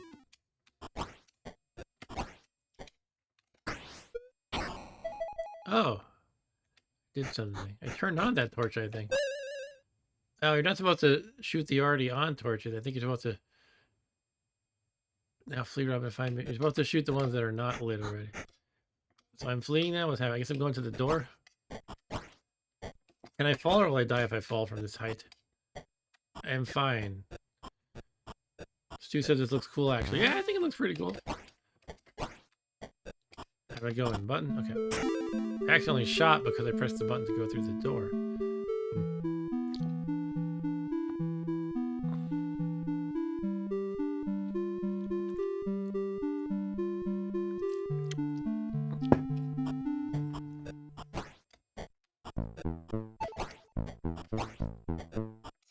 Go through the door.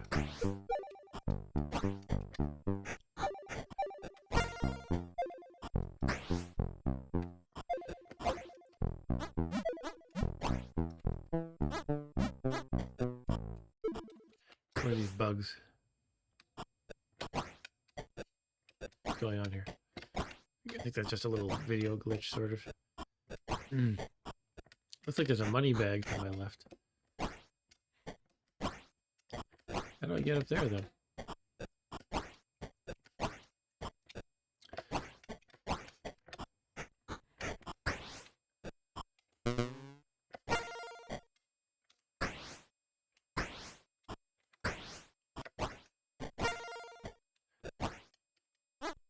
Can I jump to the right here? Oh, I went to another screen. Oh. Didn't realize that would happen. Stu said they also have a physical of this. Oh, cool. Was it floppy, cartridge, cassette? Yeah, got some money. Okay, can I jump down like this? Hurrah! No. I mean, I did jump down like that. Just didn't do me any good. All right.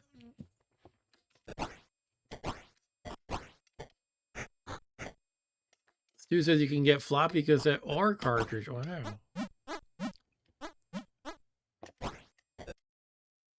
Get cartridge. You don't have to wait for the load time, right? What am I doing here?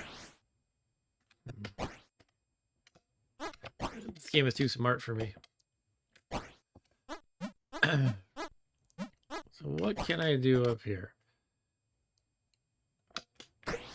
Aha, I killed the bird by ducking and shooting.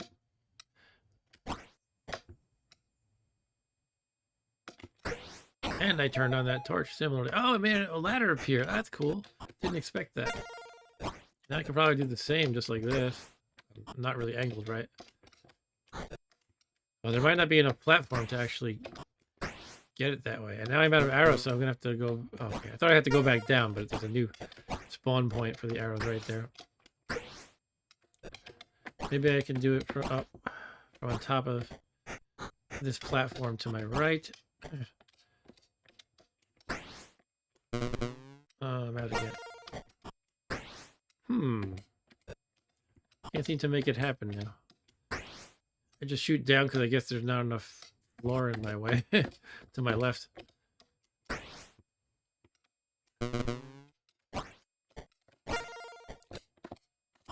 Ah. Anything different down here now? It looks the same. Oh, we're not really seeing the Christmassy stuff. Is it just that there's some, I don't know what that is down there. There's supposed to be snow on the bushes or something? The white stuff? Anyway, that's fine. It's still a cool game to check out.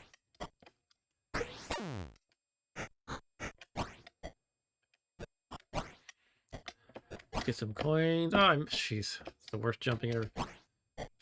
Now, what are these things? They look like little cylinders. Oh, you shoot them and money's inside. Cool.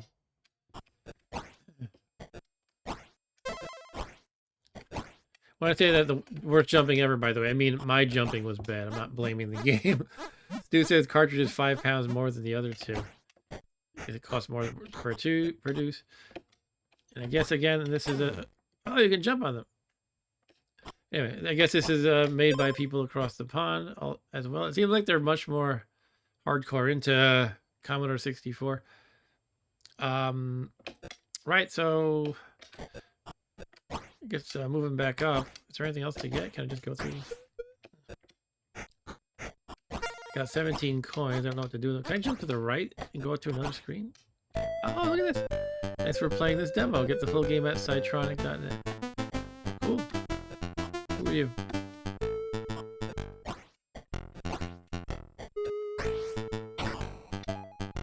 Sweet.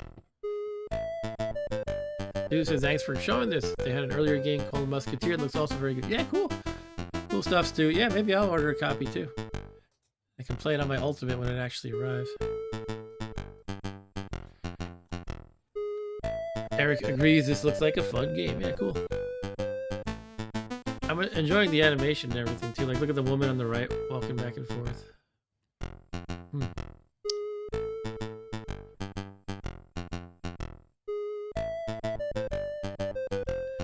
It's pretty good music.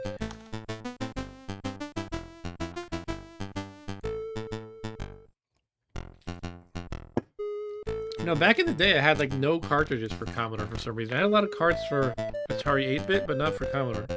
Everything I had was on disc. I had no cassettes either. I mean, by the time I got into Commodore, cassettes were old hat.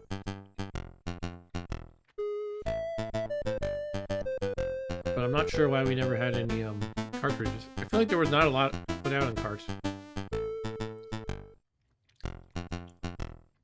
Well, here's another Christmas demo. This is a random one. I don't think I loaded it tonight. Icon 64. Let's check it out. Once again, that is a folder. Uh-oh, are we locked up here?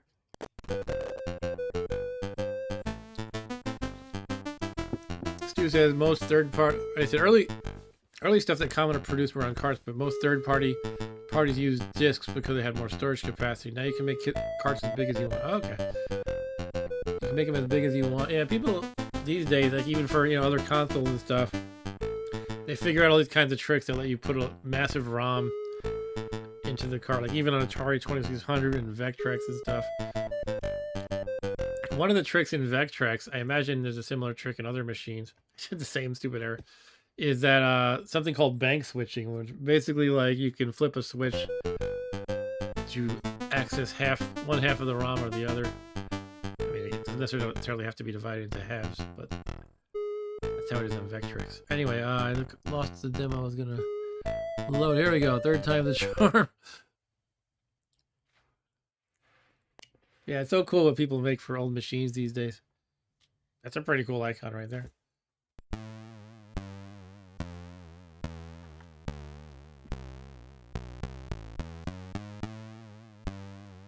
Christmas 2025 demo from Icon64.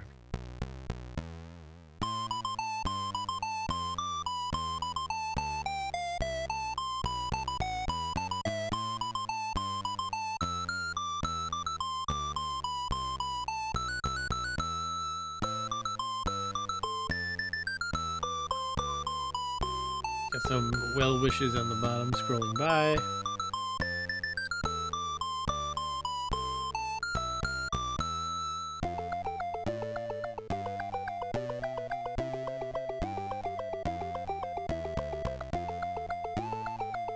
Do you see that? Impossible Mission 3 is coming out. I saw some previews that somebody's making that. That's pretty cool. I guess these guys are making it. I haven't even played Impossible Mission 2 yet, though. Nor have I beaten the first one. That might be a fun goal for 2026. I know Dan the Man, I don't think he's here. He wants to see me finish Ultima 4, which I was streaming, but I, like, stopped. I'm going to pick that up again for 2026, yeah.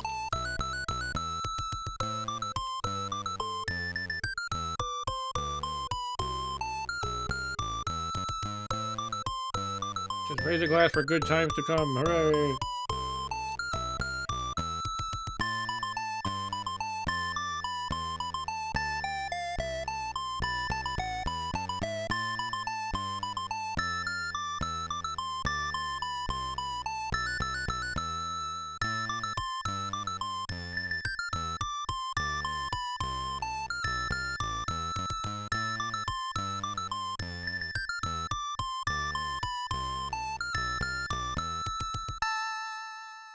All right, these demos give me a nice moment to chow down on my holiday meat stick.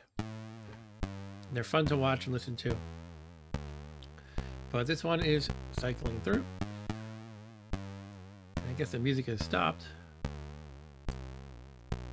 Currently in progress. Let me just read these names again. Impossible Mission 3, Pixel Food, Dragon Punch, Demogorgon, and many, many more. Wow. Pretty sweet. All right, let's see what else we got in store here. Now, Quasimodo's Christmas Caper is a game I've played before, but what I saw was, after I had played it last year, shortly after, I think it was January of this year, they made it like a major update. So there's more to check out in Quasimodo. Who's leftovers?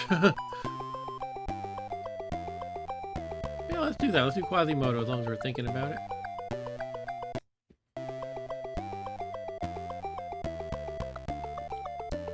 Hello Dog says Christmas Around the World is another demo. Oh, should I pick that up? I don't have that one ready, but I can get it.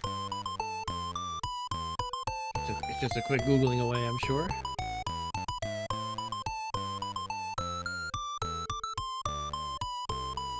Yeah, I just found it. If this page loads, I found it.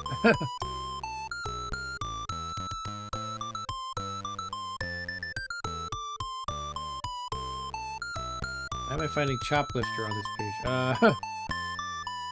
Let me try again.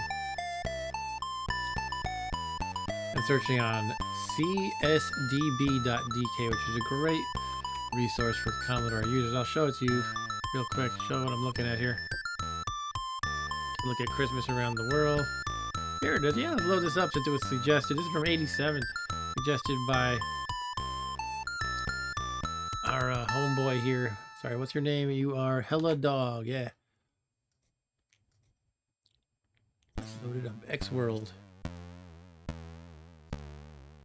X-World is the file name.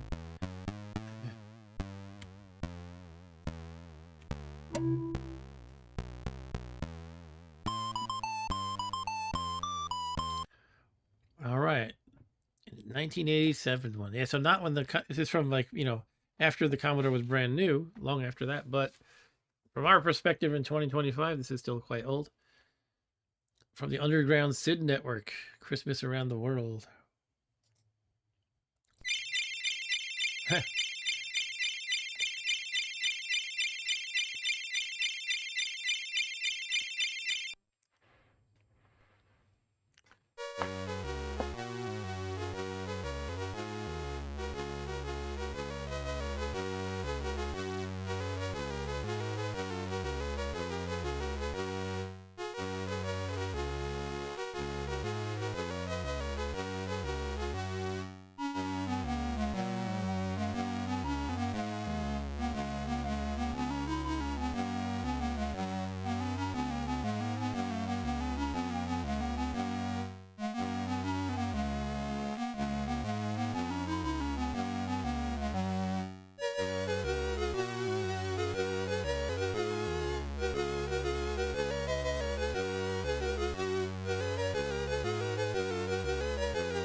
right, go Santa with your little jig.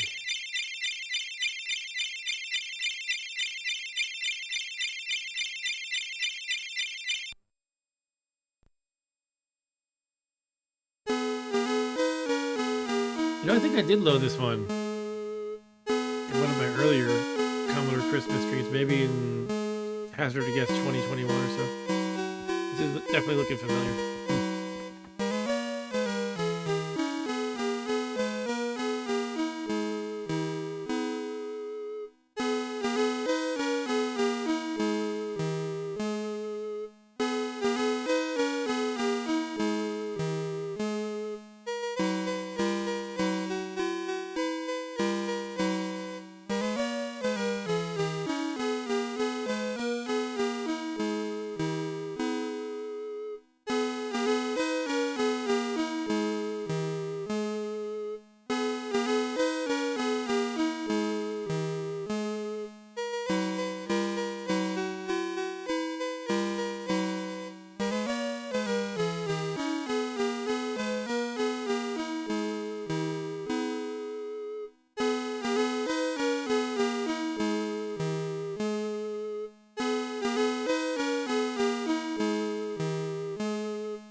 Where are the reindeer traveling to now?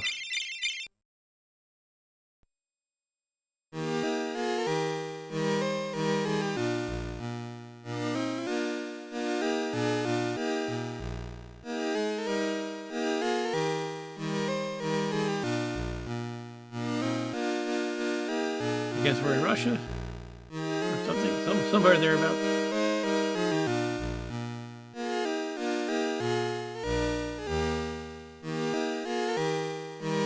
Yeah, Hello Dog, it does seem similar in style. And yeah, I think it fits in with the theme, sort of.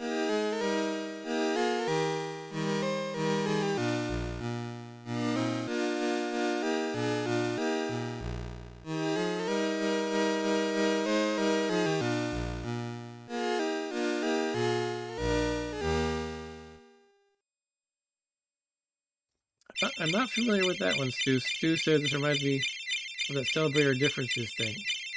And Eric says, really nice demo. I'll have to get this one. Cool. Now we're going over to what? India, China?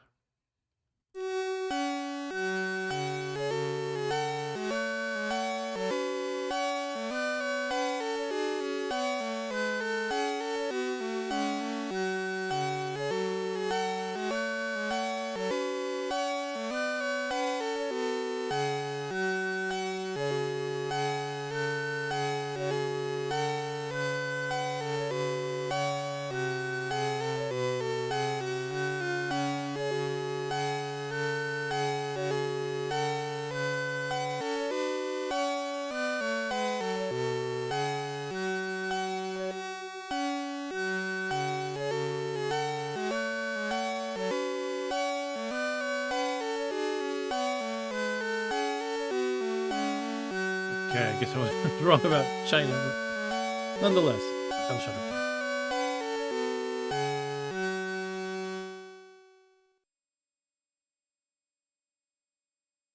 That's kind of funny. Eric says that the Nutcracker guy is terrifying.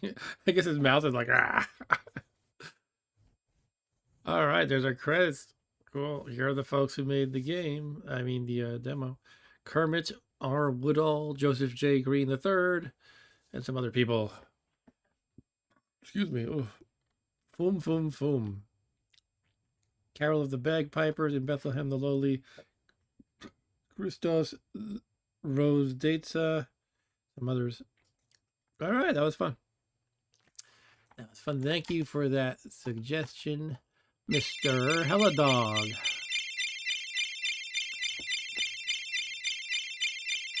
I'm going to move on to another thing. I don't remember what Bah Humbug is. Is it a game or a demo? I don't know, but I'm loading Bah Humbug now. Bah Humbug. Whoa, it's Christmas Eve, and Richard, ooh, the scrolling is crazy. I can't read that. Can anybody read that? This is a conical game which I have.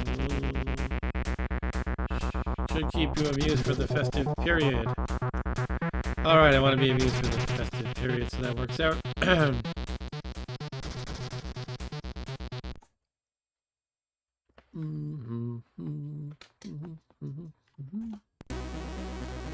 Bah Humbug 2009, The New Dimension. Programming by Richard Bayless. Graphics and design by Richard Bayless. Music composed by, you guessed it, Richard Bayless. Gifts to collect, Richard Bayless. 10, sorry. Press fire to start the Richard Bayless. No, to start the game. Tape loader source by not Richard Bayless, Martin Piper. I'm looking at the scrolling at the bottom now. Copyright 2009, The New Dimension. Alright, let's go. Alright, I heard this game has bad graphics, but it's fun. That's right, I think I played this one once. You're trying to bounce on these trampoline things and catch presents. Oh, you don't want to hit those green guys, though. Dang. Green monster-looking guys are generally bad. Oh, I just died by missing my trampolines or something, I think. I don't think the graphics are bad. I just think the snow in the background is kind of... It's like there's too much of it and it kind of hurts the eyes a little bit. They could just make the snowflakes very sparse and it would be better looking. Alright, so well done. Next level. Whoop, I just died. Oh, whatever I got makes me move in reverse. That was an ice cream or something? So maybe it's a pudding. It's the holy hand grenade right there. I just got it. I think I go faster with the holy hand grenade.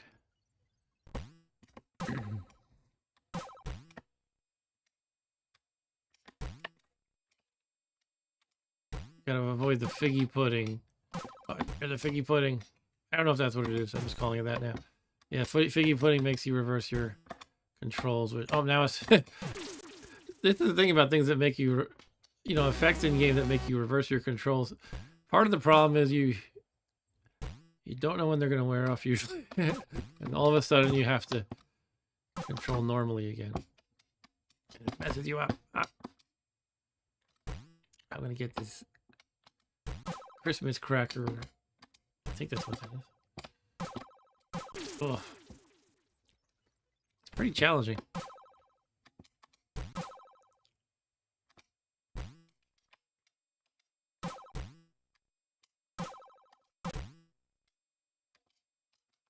Oh, well, I was like, where did my guy go? Well done.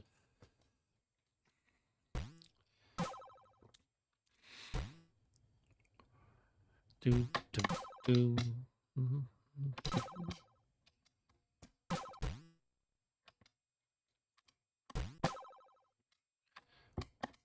Ooh, that was a close call.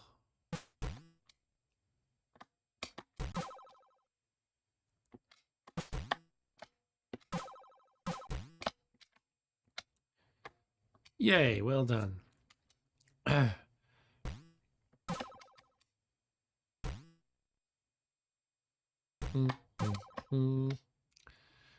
Anybody played any of these games before that I'm playing tonight? Sorry, what did that candle do? Was it bad? Oh, well, that was bad.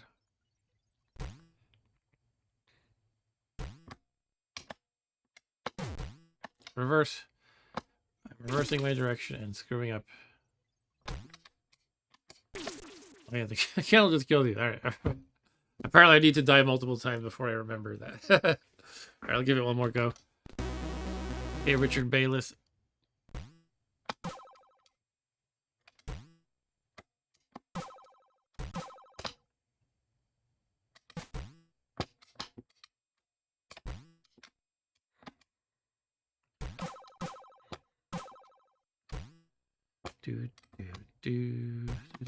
Oops, I got the Grinch, whatever that monster is. What does that do? I haven't noticed any negative effects, but it must be something bad. Let's take a look at points or something. I missed it. Yeah, I'm thinking maybe it makes you lose points, but I'm trying to look at the score as I touch it. I don't know. I don't know what it did.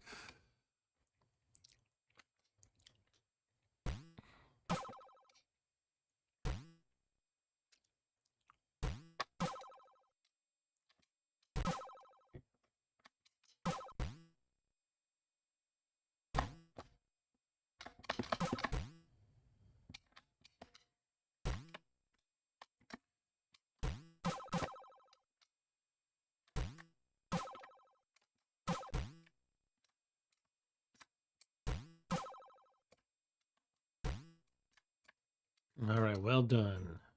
What am I in this game? A snowman? Yes, I'm a snowman.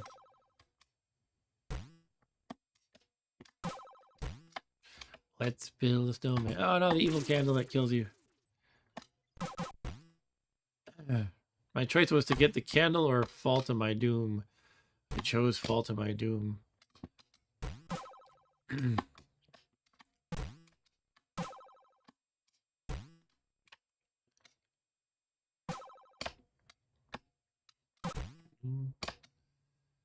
That's right, the pudding makes you go faster. Or was it the holy hand grenade? I don't know what that thing is. Yeah, the holy hand grenade makes you faster. The pudding kills you. The pudding reverses your direction.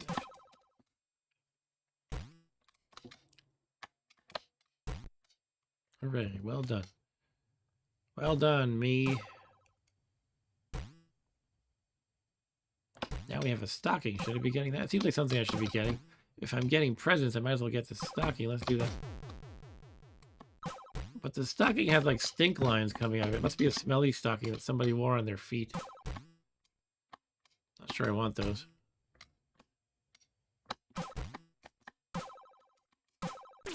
Whoa.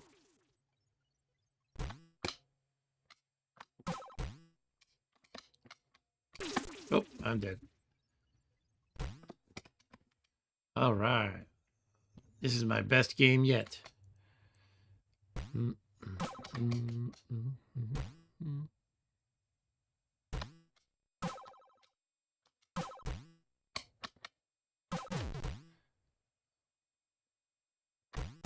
Stinky stocking.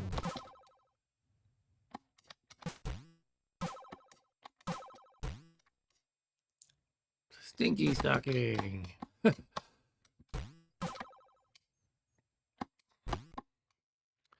Yeah, baby.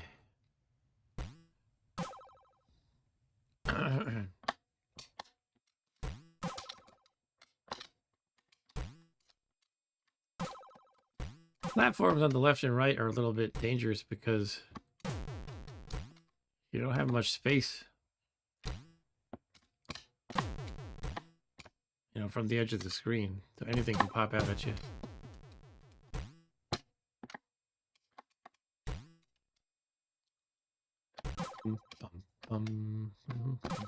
Oh, I'm dead.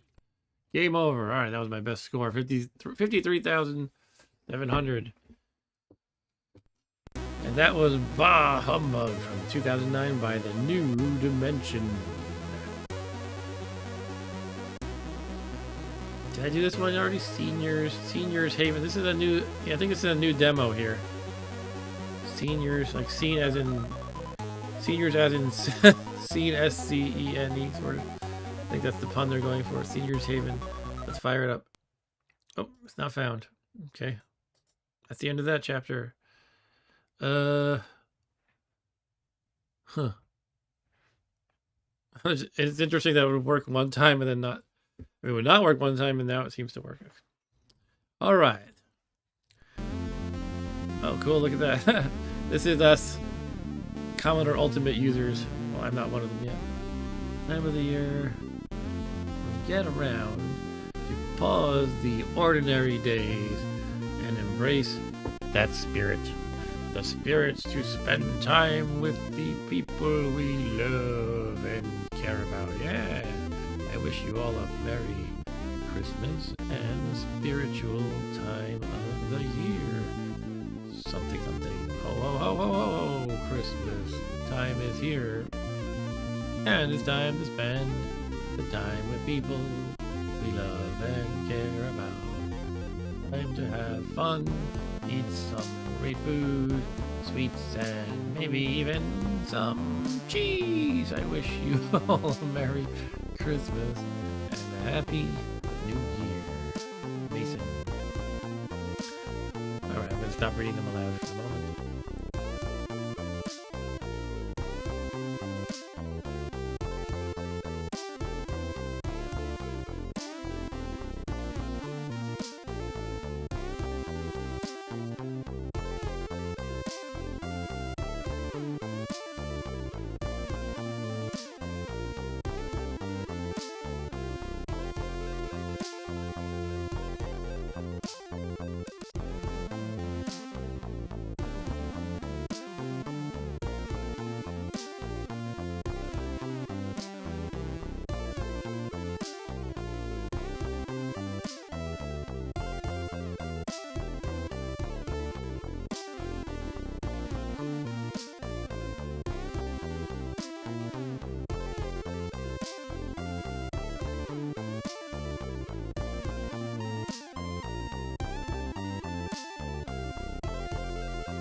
It looks like a lot of people from this group are each writing their individual notes here.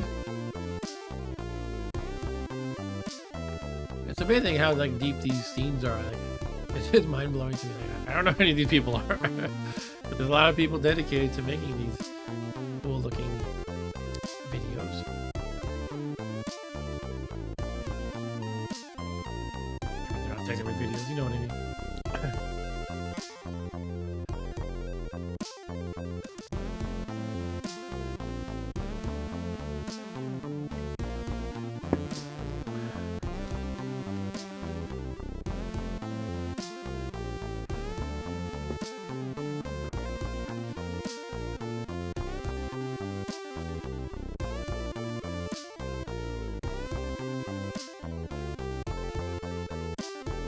So it looks like they're called Seniors.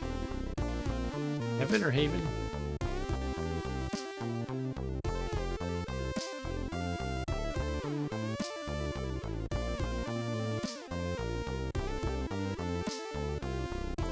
I'm looking them up. I'm finding Google keeps autocorrecting me incorrectly. They're suggesting an assisted living facility named Commodore.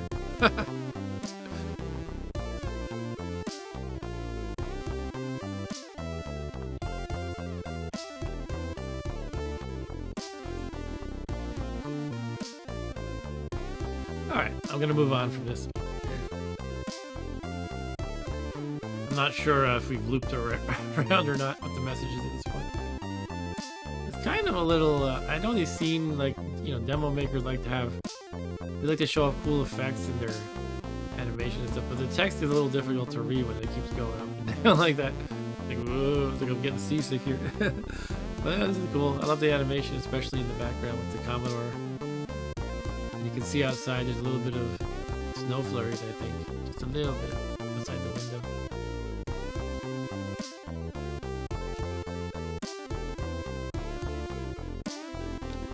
On to the next one. Let's do Quasimodo, baby. Wait, did that not work before? That's right. I tried to load a folder again. That's all. This should work. Well, yeah, Quasimodo's Christmas Caper is a little sort of platformer-ish game, and I played it before, but yeah, again, they made an update after last time I played it. So let's see what's new. Honestly, I probably won't remember most of it. Oh yeah, I remember this. There's Quasimodo, I guess. It's the Ice Blue Edition. Copyright 2025.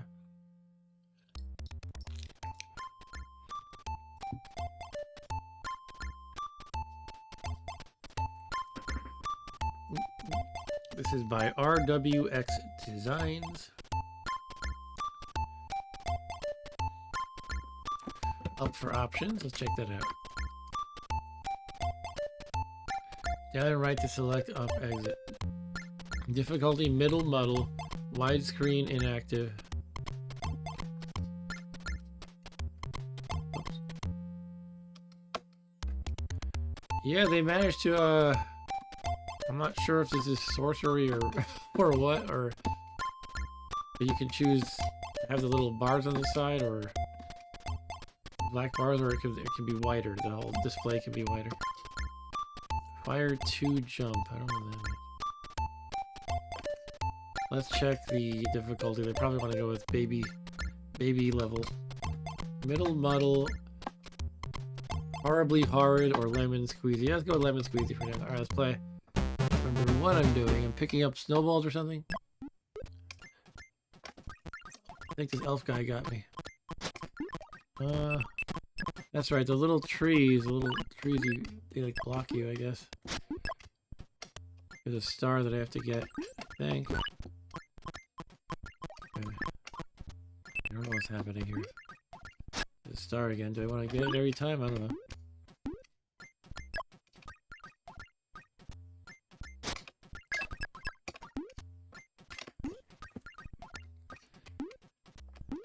I have to get these little stars.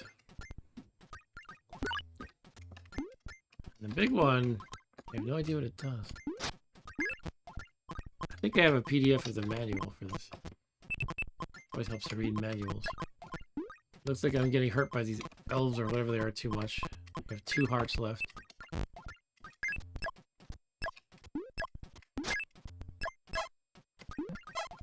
What happened?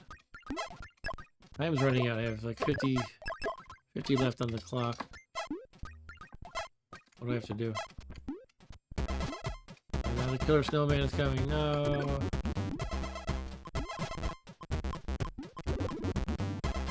Oh, I'm dead. Game over. Yeah, what am I doing here? Let me see if I have the PDF. I think I do.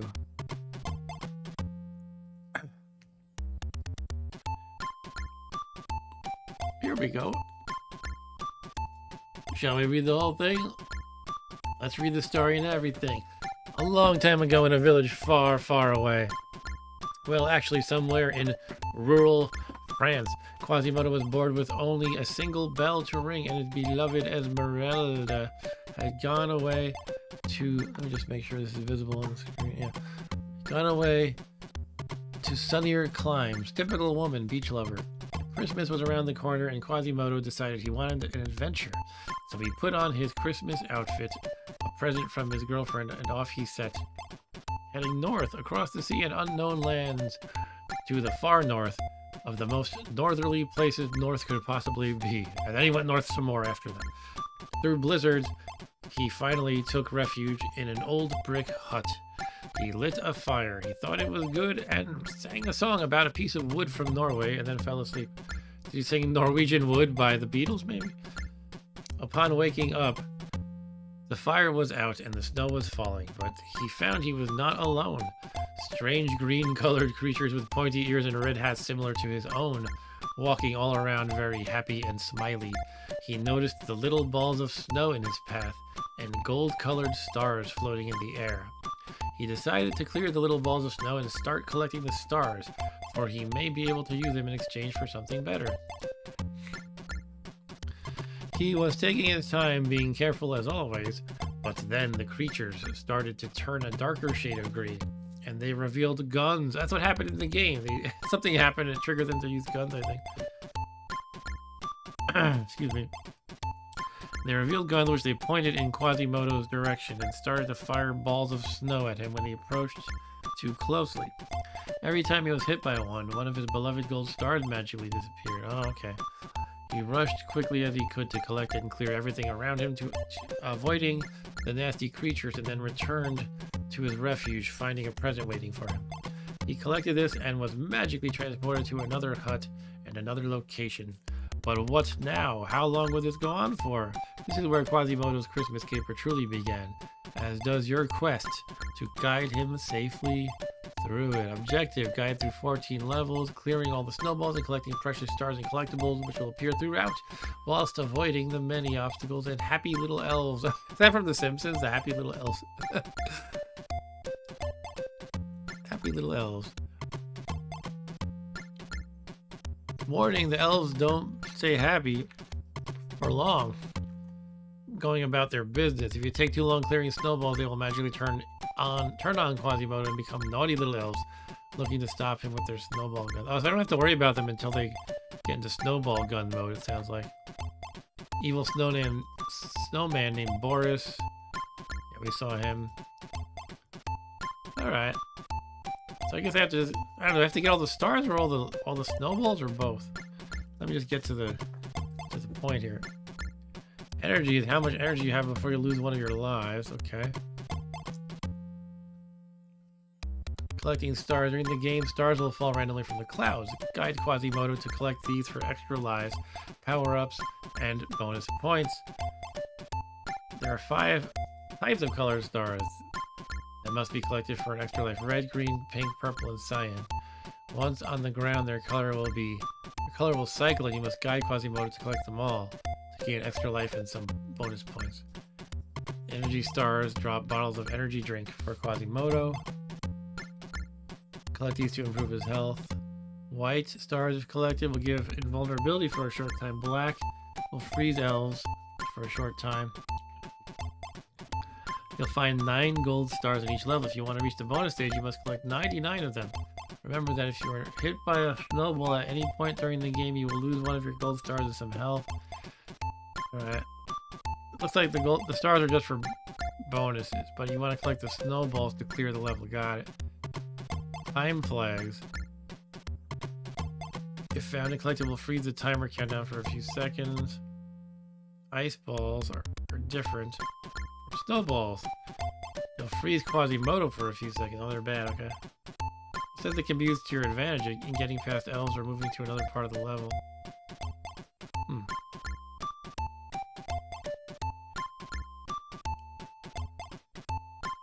Looks like you're vulnerable from harm for a moment.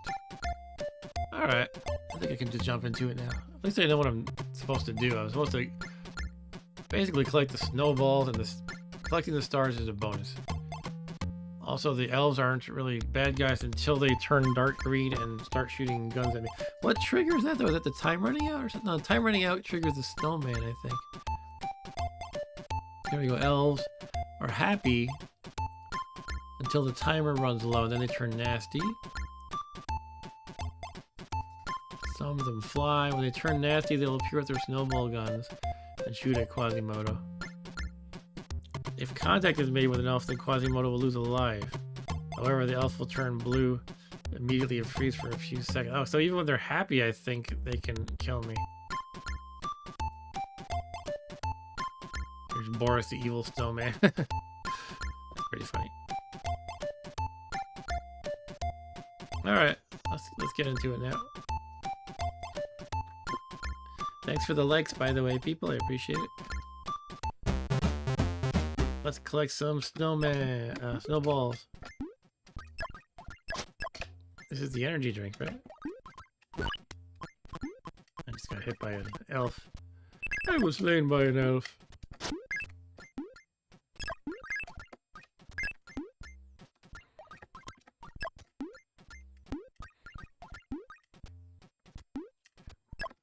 Actually, let me get the snowball over here. I got hit by the elf again. Ugh.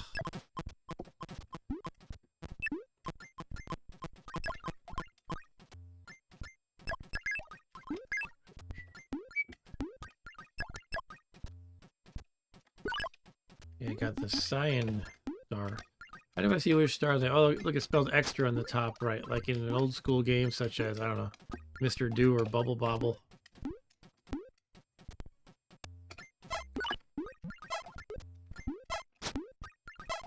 And the white and the black ones are separate from the color. Well, they're in their mode of shooting me now. I guess I have to get my button gear here.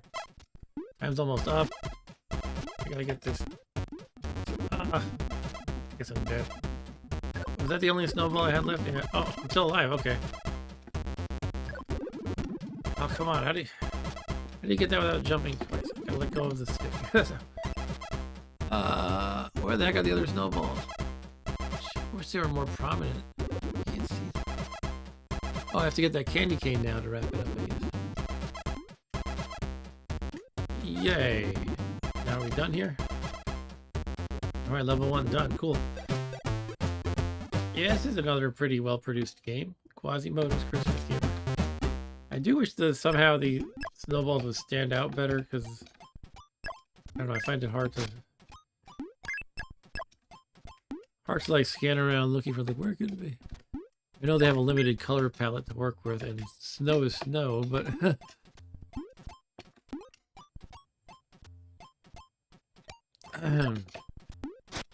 there's an energy drink. Now those ice cubes will freeze you, they said. I thought they said ice balls, but it looks like an ice cube to me.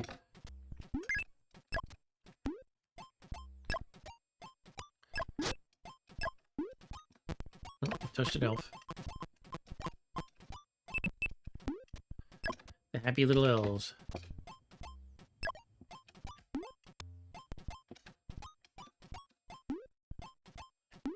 How do I jump over the ice cube without going up to the next platform? Maybe I can't. Oh, the ice cube didn't bother me. Oh. Now they're turning into evil elves. Okay, got it. So those little ice cubes are not the things that freeze me, it seems. Alright, level 2 down.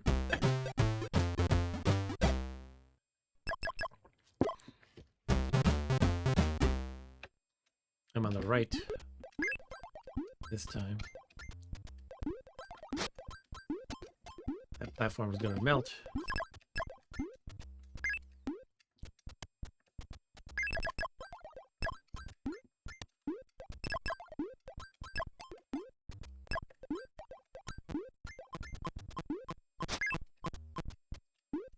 We have a snowball up here in the top left.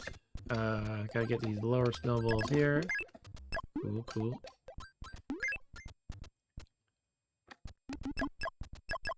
Oh, I just got the frozen one. There's the black star that does something. I can't remember what exactly. Freezes all of them. Okay, where are the snowballs? There's one to the left here. How do I get them? Anything else? We have some grapes in the lower right. I guess that means you don't always have a candy cane to finish the level with. You can sometimes have delicious fruit. Sometimes you are feeling healthy and you actually eat fruit.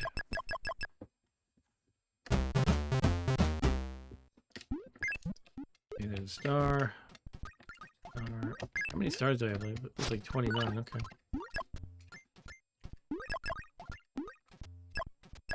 Ah, I got a frozen one.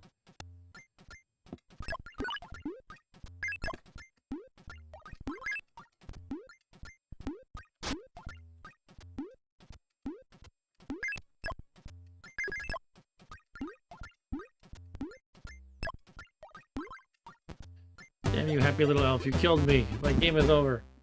Ah. Alright, I made it to level, what, 3? That's alright. That's a good game. Oh, excuse me.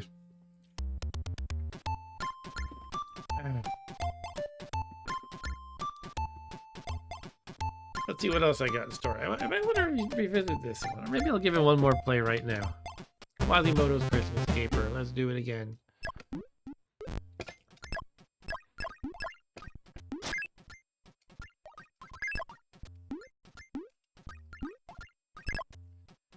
Get all them snowballs.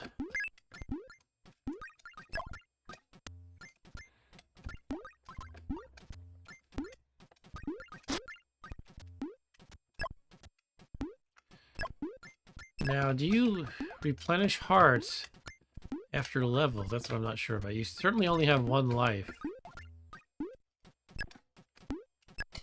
Once you're, well, unless you count the hearts as lives, I guess. So I'm not sure how careful I should be on the early levels, right? Like, do I have to... In other words, if I lost... I have 8 hearts right now. If I lost 7 now, did I pretty much screw up my game? Or is it salvageable? There's the candy cane. Cool.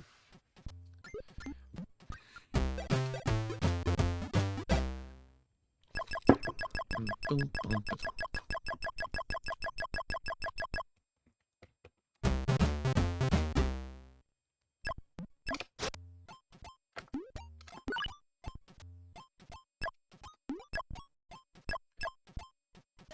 I find it a little frustrating when I need to jump over something that's in my way. And it takes me to the platform above me because I can't just do a little bit of a hop. That's a minor grievance. This is a good game. I have like a couple of minor grievances, I guess. Let's get some snowballs.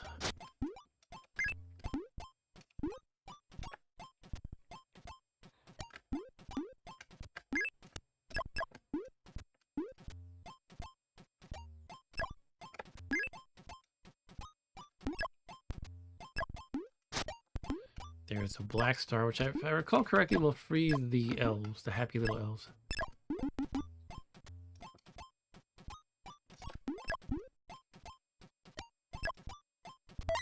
Alright, candy cane. Let's do it. Let's go. Got it. Alright.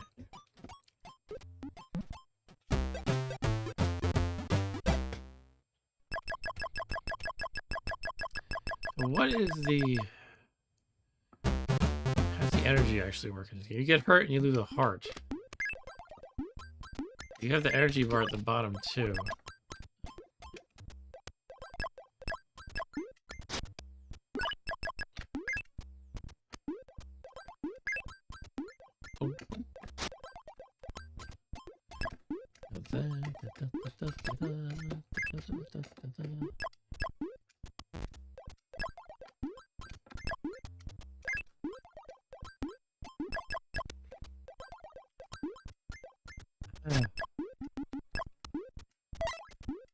Alright, where are we? We gotta get the grapes.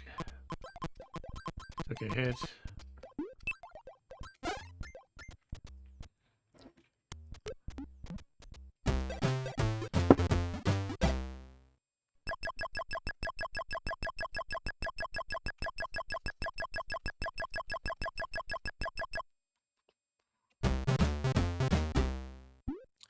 Star.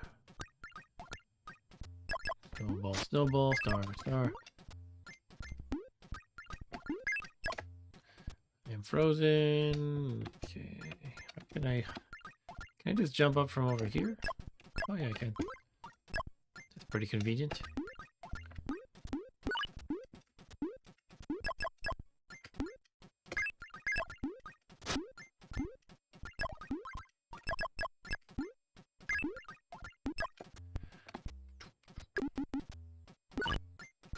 Star, a big star.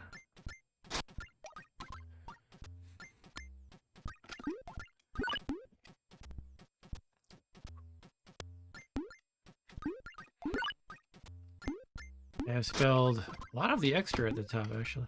Going in green.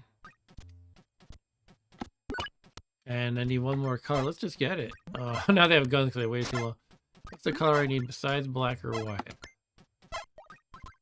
I guess I gotta move my butt, or the evil snowman's gonna come. Here he is. Oh man.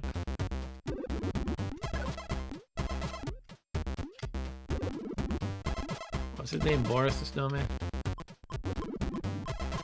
Let's finish this up. Wrap this up. Oh man. Get off of me, get off me. Ah! Alright. Survived.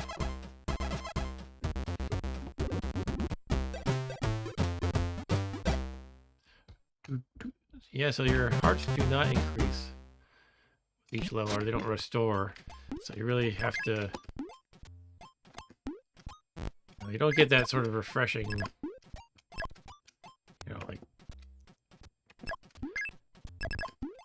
You don't get the heal up, sort of. So the early mistakes keep affecting you, basically. Huh. Which is a design decision.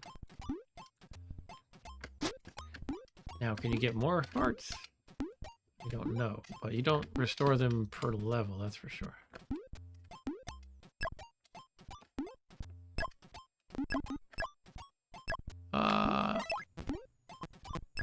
Shoot, I messed that up. Okay.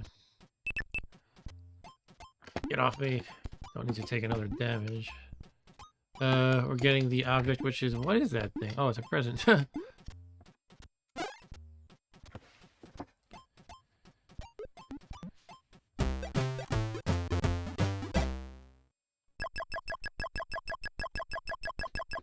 Okay, that was level 5, I think. What does it say? The top, like, top left, it says EO5, now EO6. I don't know what the E means. I would think it should be level, but maybe it means episode? I don't know. Episode seems too large of a term. I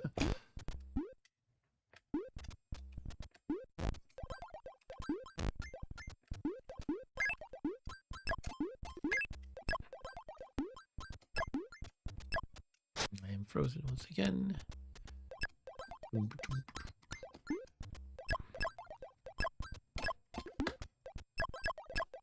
Cool beans. Oh, what happened? I think the emulator crashed. Oh. Well then.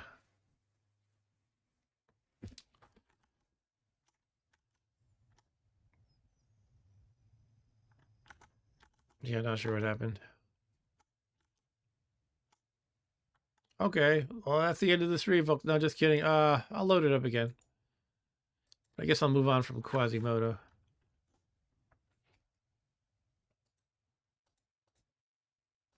I was getting the hang of it. And it's a solid game for sure. Quasimodo's Christmas Keeper. Okay. Yeah, I agree, Eric Johnson. I wonder if it was a bug in the game or a bug in the emulator or what. I'm tempted to say that on the Commodore Ultimate that wouldn't happen, but who knows really. Okay, well, we've gone through most of these. We haven't played one of the key games I've been interested in checking out, which is Santa's Workout 5. Is there any demo I missed? Oh, well, let's check out this thing. Something about leftovers. Before we start Santa's Workout 5, let's try leftovers.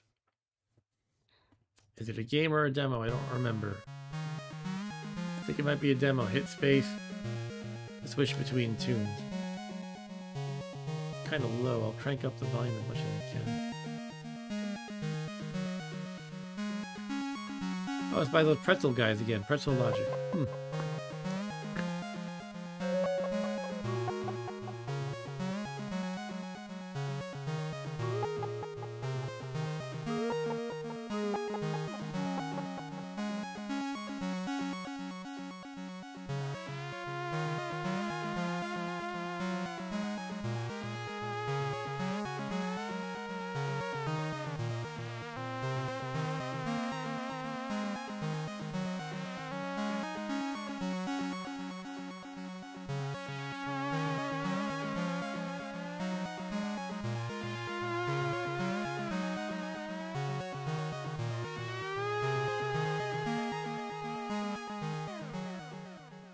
Okay, I guess it just looped like this.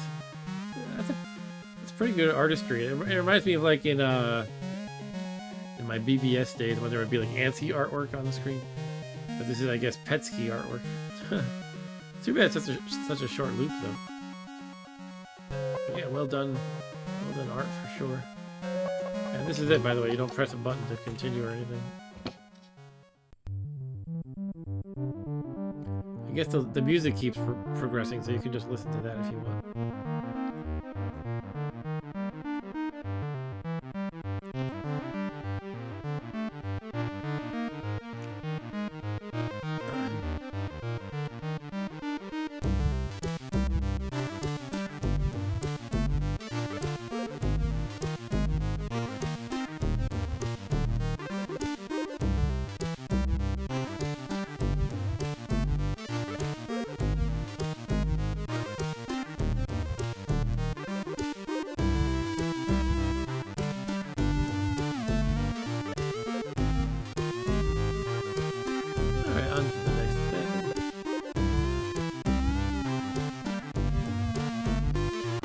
Santa 5. This might require reading the manual. So this is this is a series put out by Vector 5 Games. It's called Santa's Workout, and I think they've been making one per year for the last currently up to 5 years. And they're all quite good games if I recall correctly.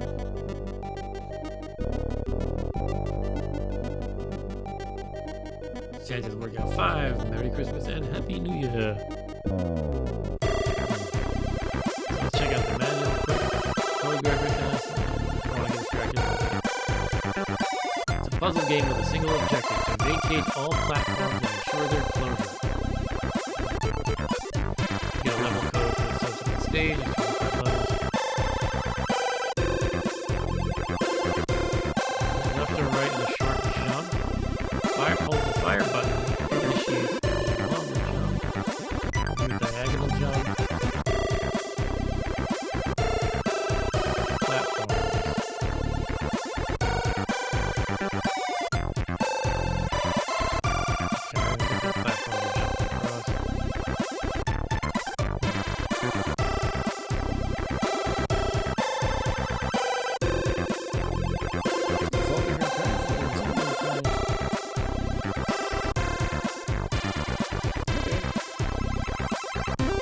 Basically, you're trying to go to finish one with the checkered flag.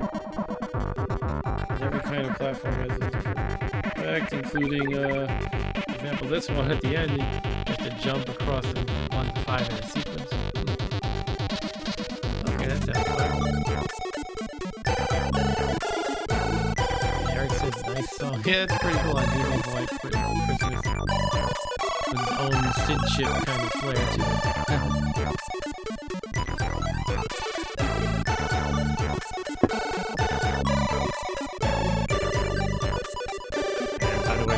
To be in joystick port 2, it said, so we hit swap joysticks. Oh, here we go, level code 0. Level 1, get ready. Okay, so that seems straightforward. Oh, I see. Every time you jump on it, the platform retracts. That was like a tutorial level, practically. That was easy. You gain a life. Hooray.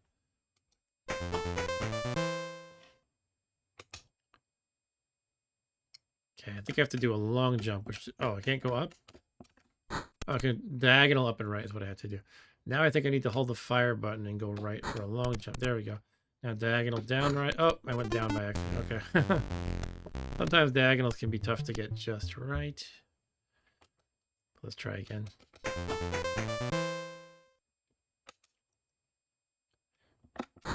Oh, speaking of diagonals, to be tough sometimes.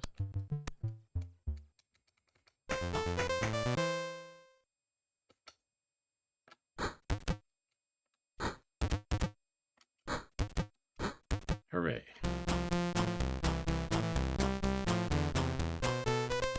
Santa's getting his workout. What's the point of gaining a life if you just seem to be able to retry? Maybe you can't retry as much as you want. Yeah, it says I have 3 Santa hats at the bottom. Okay. Okay, so what do those arrow ones mean? I guess they probably move you, right, in the direction, I would think. It says in the manual it'll bounce you. This one goes bounce you to up left, bounce you to up right. Okay. All right, let's try it. Do I just go up left and then I'm done? That seems like it. Seems too easy though. Except that I can't move diagonal consistently. Might be better with like a number pad for this game, like I use for my NetHack playing. Oh, you have to show all the platforms. That's right. Okay, got it. So in that case, I think I want to go right first. But is that a long jump? I think so. That's not what I wanted to hit. Yeah, it's hard to go diagonal. Or just got to be more careful. There's no time. There's nothing like in putting a pressure on me to react quickly, so I can take my time aiming the directions correctly. I still do it wrong. Yeah, I'm trying to hold the button and go right. I feel like I'm aiming correctly. I don't know. I think I'm going straight right. I don't know what's happening. I guess I can't do that. No, how else would I solve this one?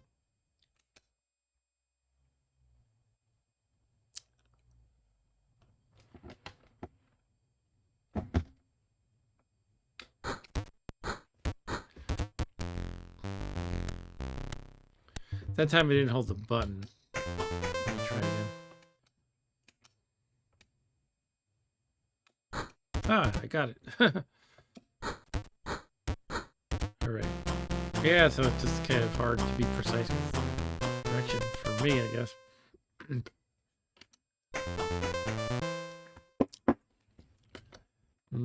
Okay, so we need to... Alright, I guess we just go left, upright, upright.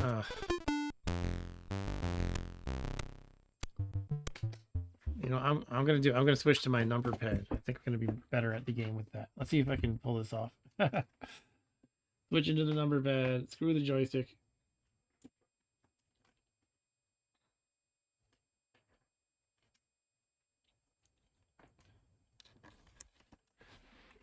There we go. Powered on. The number pad. So now we just have to configure that very quickly.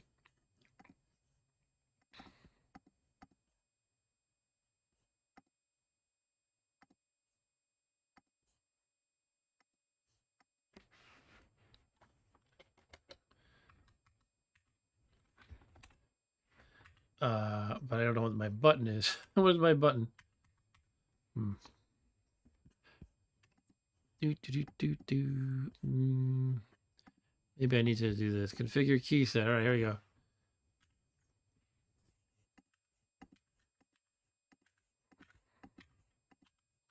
Fire can be, let's say, enter. All right, let's do it. Now we're gonna kick some butt. Even though I just configured fire to be enter, it doesn't respond.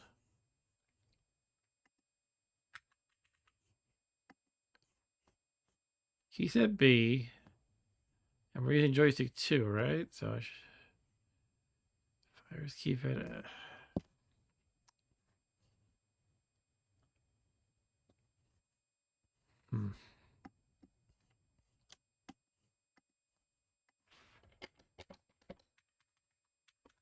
Okay, so much for that. Maybe I'll just try the joystick again. I don't know. Key set B. Oh. That could be it.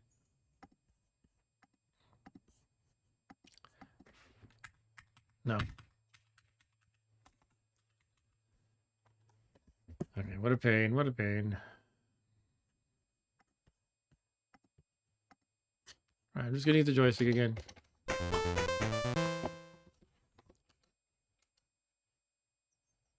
Okay, going left, upright, upright, upright, upright, right, down right. Ah!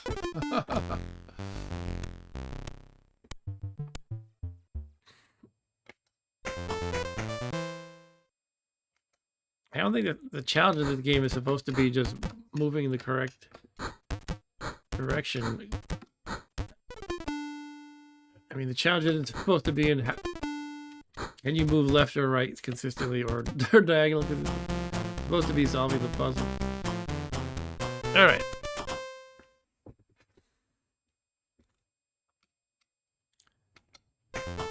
Get ready. All right, so in this one, we have to jump over the 2 to hit the 1 first. So let's try holding the button and going right. Then we go left to get the 2, hold the button and go right. Oh.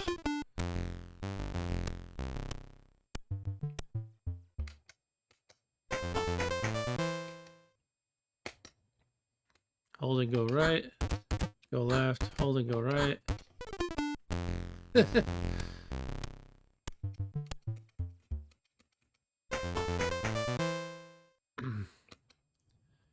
Hold and go right, go left, hold and go right.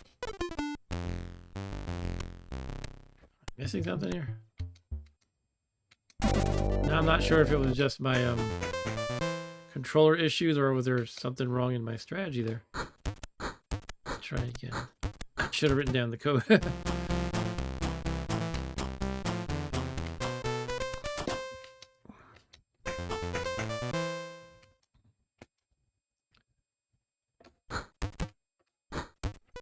Alright, I give up. I just can't control it consistently, so what's the point of playing it? Fighting with the controller is never fun. So, I'm moving on. Unfortunately, that might be the biggest dud for me in the Santa's workout games, but that might just be my joystick's fault. I'm going to revisit one of the older ones that I played in a previous year. Because I know these games are great, generally. Let's try Santa's Workout 4.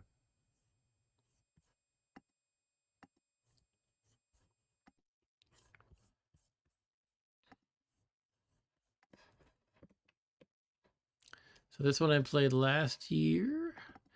I don't remember specifically which one this was. Santa's Workout 4.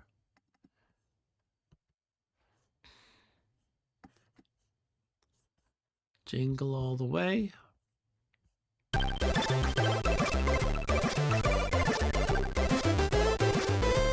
game with 2 objectives in each level. Rescue Santa and save a certain number of dollars. Navigate and build paths in various exciting and colorful puzzles. Use a joystick or mouse, which is crazy. Oh yeah, this is the one that's like Lemmings. That's right. Walk, build forward, build up, turn, smash, take forward, dig down. Yeah, it's the Lemmings. That's pretty fun.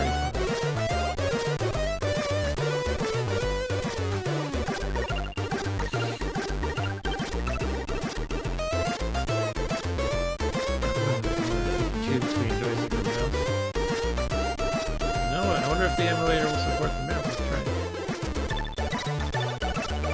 it. Never played a Commodore game like that. Let's see if it works out of the box. I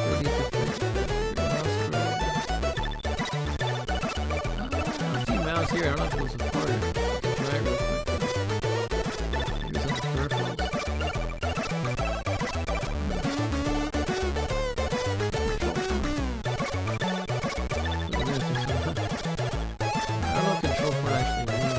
I guess that's the sort of generic peripheral port, so maybe I can use it like my Mega mouse or something.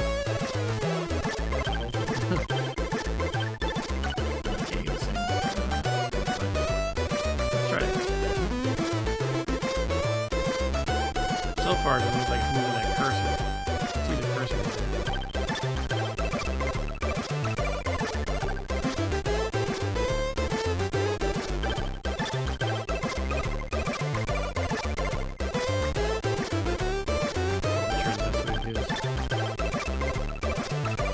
Somehow.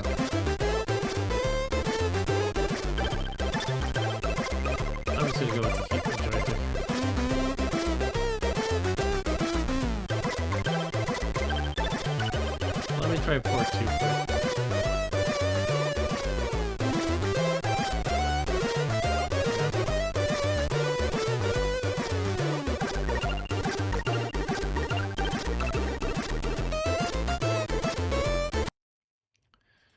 Alright, so I'm resetting basically.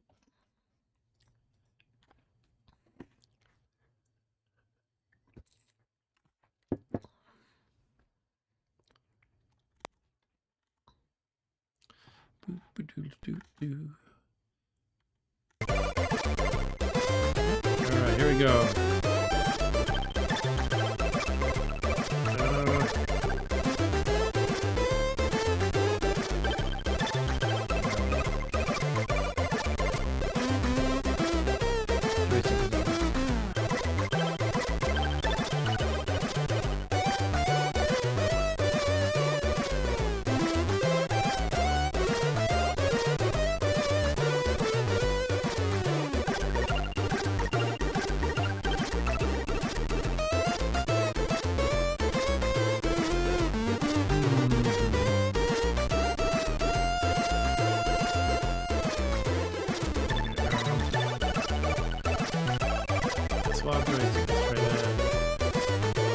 Okay, now we can do it. I'm moving around the mouse cursor with the joystick.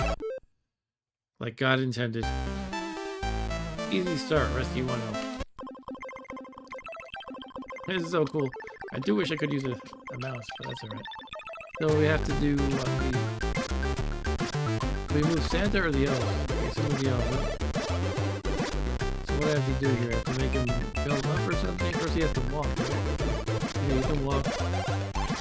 Okay. Now I'm making him climb up with this guy.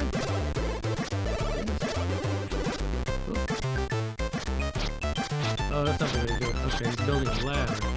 He's probably gonna die now. No, he's still alive. Okay, build it here, please. I was thinking it might work like in Lemmings, where he climbs up the side of the wall.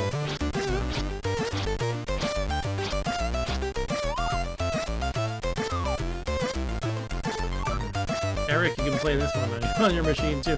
I wonder if you're if you could use a mouse easily. I'm not really sure. I guess it has USB, right? So what do I do? I hit door now? Oh. I got the 1 out of 1 elf through, right? I guess I hit the door to end it? I feel like there's probably an exit button. End level, yeah. Okay. They failed. That's it. I have to save Santa. Okay. So you save the elves and Santa. But it's confusing because look, it says here rescue 1 elf. I guess it's always some number of elves plus Santa. But I glossed over the rules, so it's my fault, I suppose.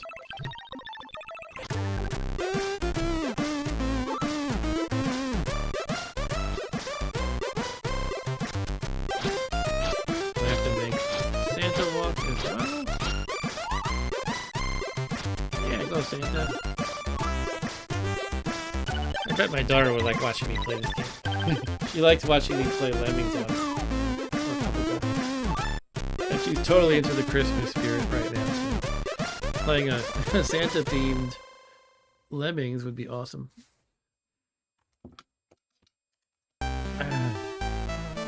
Double build up. Rescue 1 elf.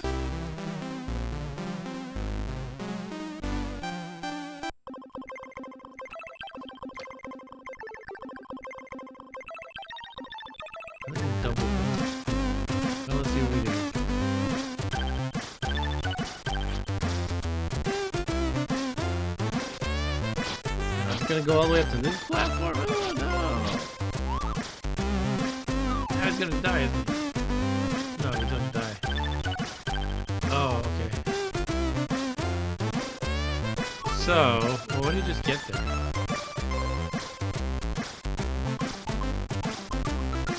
What's this option? Get some sleep. I have to. It's a double build, so I have to clearly build a second ladder somewhere. I guess I'm above this tree. Seems like more than double build, but I think if he builds up over the tree, then I have to build another one here, then he'll fall down here, and then build yet another ladder over here. I think that's the way to do it. more than a double builder. Might be a smarter way to do it.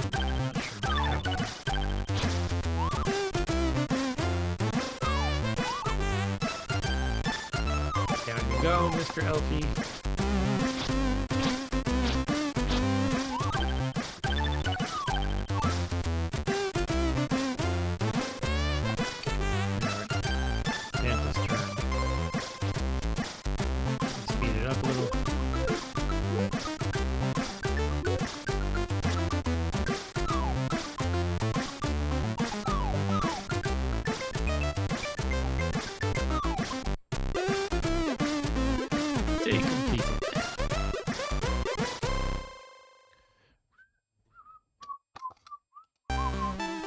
Can you get up there? Rescue 1-0. So this time I have a new thing that, this one here was... Makes me think of Lemmings where you build the stairs, but I don't really know how it works in this game. Let's take a look at the video. Good to know.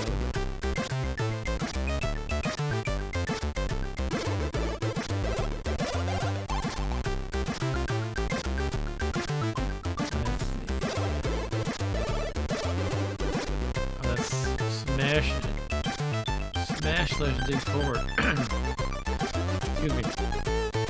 With this ability, you can smash ice cubes, trees, and snowmen. This ability allows you to dig forward when there's a basic ground ahead of you. So they can, I think it's like the bashers in Lemmings.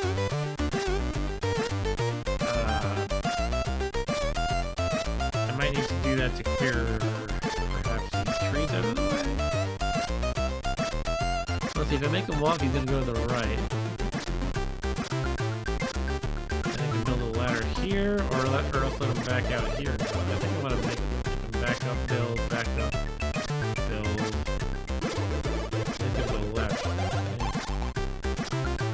Make him punch the tree, he goes up the ladder. Let's see how that works. First we're supposed to wake him up.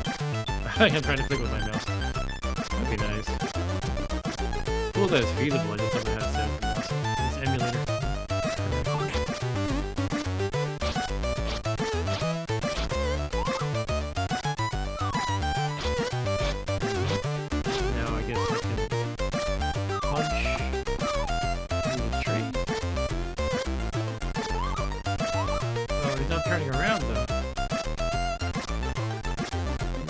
His shoulders forever.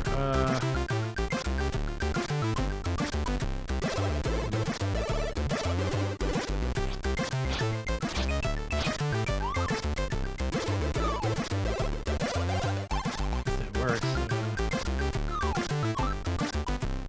I think I wasted one of the puncher thingies by I clicked the tree with it. I think it used one. Which is sort of weird. I guess all I need is one more ladder.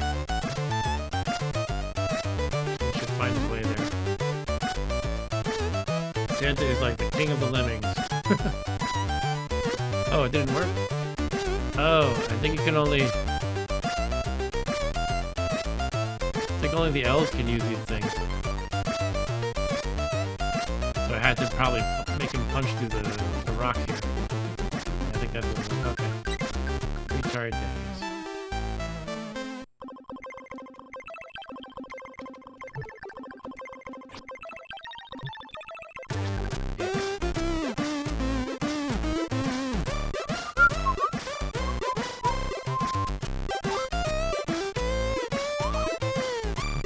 Do this thing. I'll go all the way up to the platform. Alright.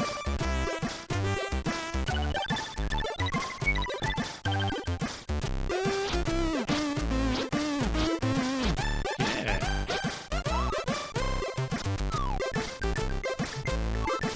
And we'll wake up Santa. He does his Santa thing.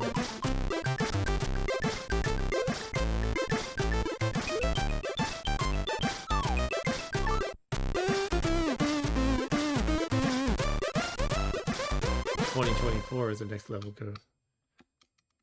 The year when this game was made, huh? Down we go, rescue one elf. Okay, down we go. Of course, implies it's going down. I guess we have a bigger theme here. I guess I have to wake him up first, don't I? Or can I just do digger right away? I guess I can do that, okay.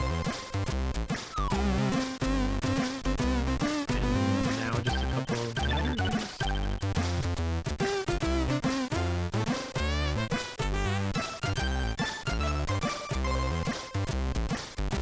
Yep.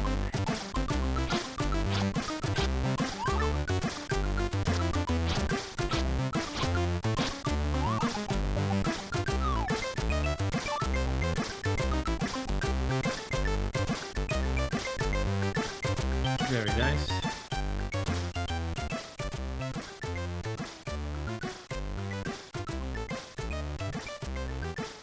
Sorry about it. It looks like the music was a little loud, so I'm turning it down. Alright, that should be a pretty good volume. And Santa makes it through. He escapes. Good job, Santa. Day completed. Santa's not really doing most of the work, though. He just follows the path already carved out by the elves. With two, it's more fun. Rescue one elf. Okay, we got two elves now, I guess. Yeah, we got a red elf and a green elf. Okay, I guess we're one way or another probably punching through one of these rocks.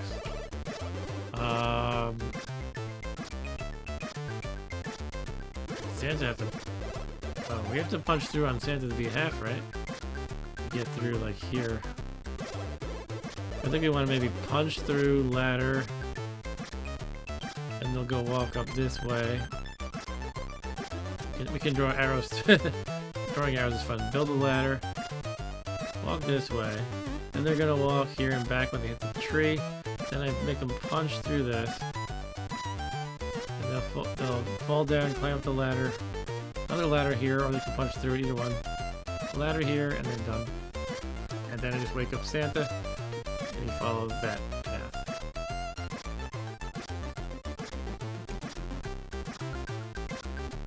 Okay, start punching. Oh, it didn't work. I had to make them all first, I guess.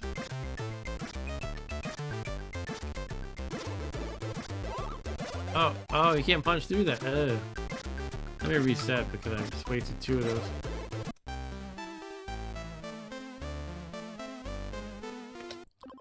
I changed everything. Did I hit the right tool? To make him punch through it? I don't know if I did.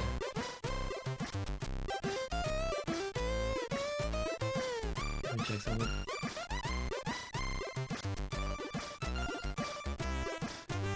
Build forward.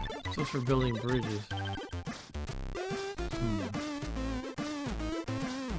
Smash ice cubes, trees, and snowmen. Okay, so did I click the wrong one? I'm not sure. Let me try making them walk. Oops. This should be the punching. There we go.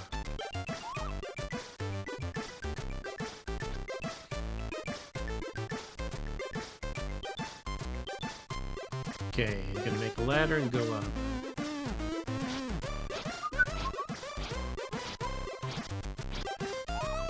Goes across the ice cube. No, he comes back down, and now he should go across the ice cubes. Okay, now we punch through the ice cubes.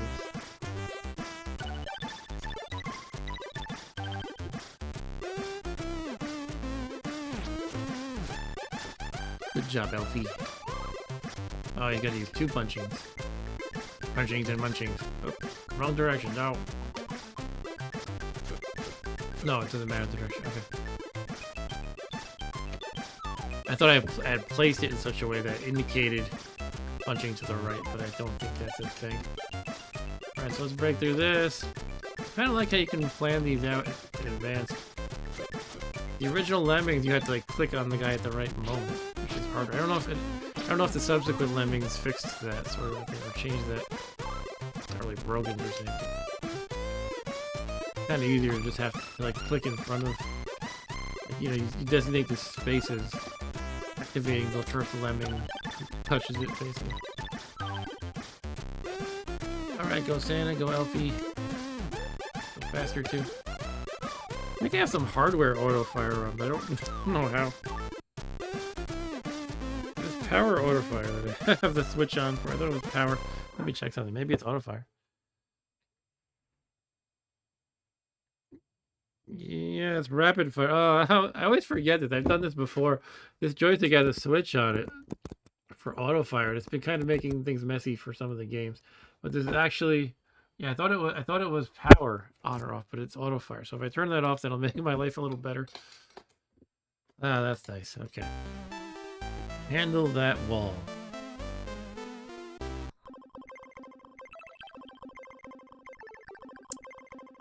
Okay, so you can just punch right through. It doesn't seem hard.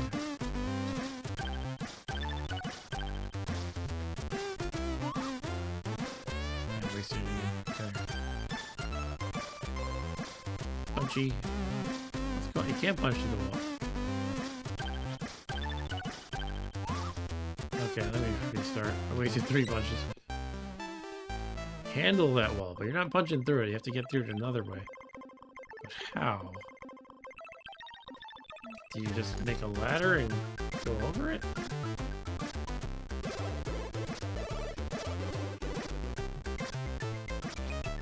You're gonna go up here and then walk. Let's draw some arrows.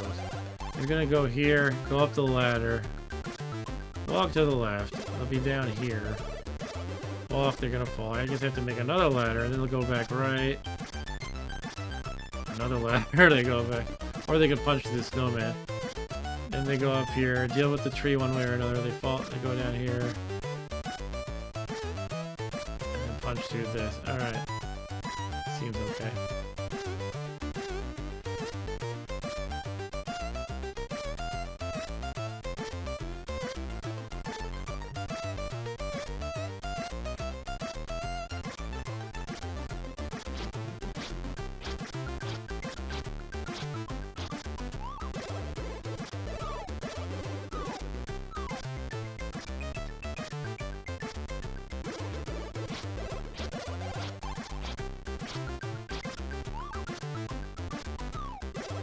Oh, Eric, you think I might not be able to punch through that wall? Oh, you might be right. I might have to like build on top of it and dig down with this tool.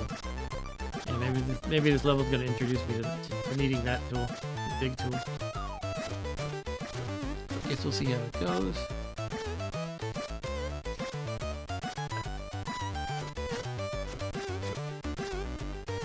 I'll try it. If it doesn't work, I'll just build a ladder and dig down, I guess. Yeah, you're absolutely right, Eric. I mean, it's the same. Yeah, I guess that was obvious. Same material as right here, which I couldn't punch through after all. Alright. We'll go. And one more little ladder, and then we... Oh. Yeah. Can I take this one back?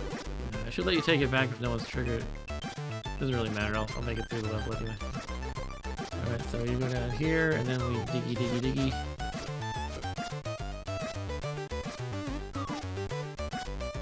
Perfect.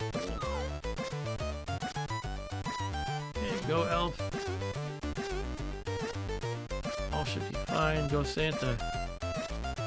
And speed it up. Zippity-doo.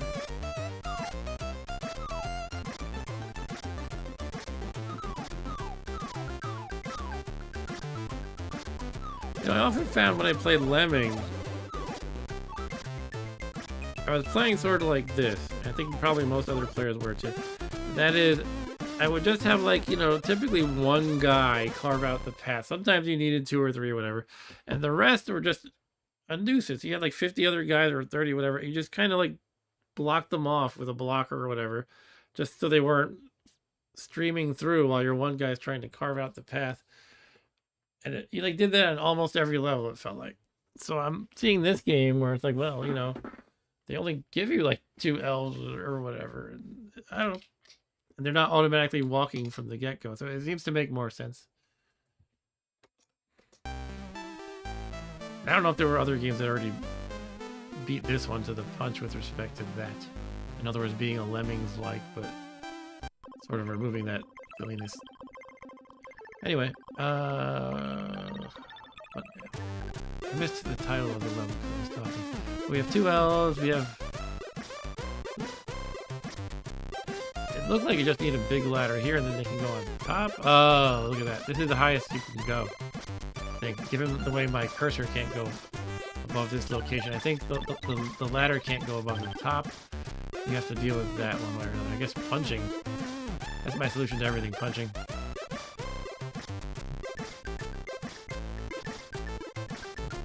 Well, let's see what happens.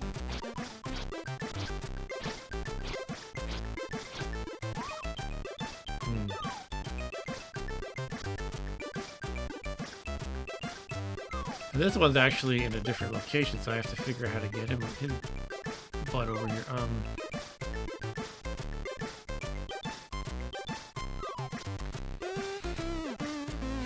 Can you punch through your own ladder? Asked Eric. I don't know. I wonder if I can just punch through here or something. Let's try that. Can I punch on the ladder? No, I can't even put a punch on the ladder, but I can probably put it here.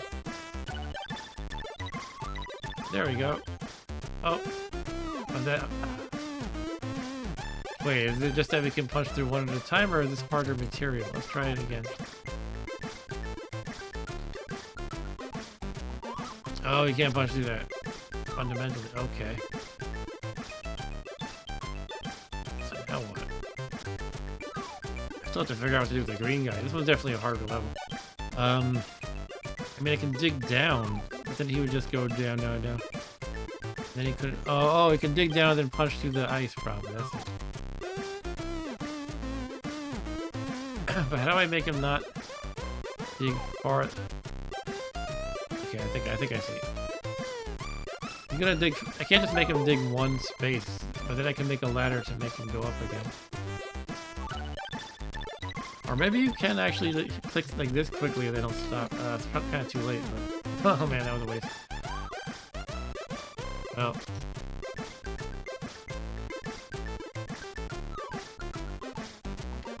if I put another ladder here, it's going to go all the way back up to this level where my cursor is. That's too high again, right? So I just blow it? I don't know.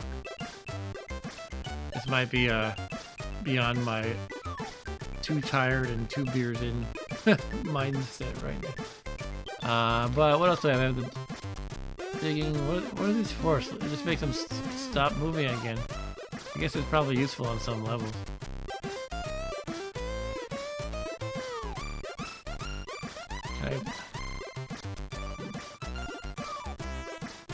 I wonder if this will make him stop when he's in the middle of digging. If I hit the news.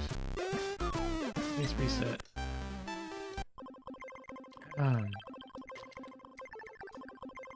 If that's the case, I wonder if I can abort a ladder build from the get-go.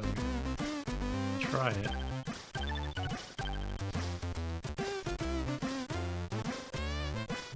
Maybe make him stop right where the ice cube is here, where she can punch through.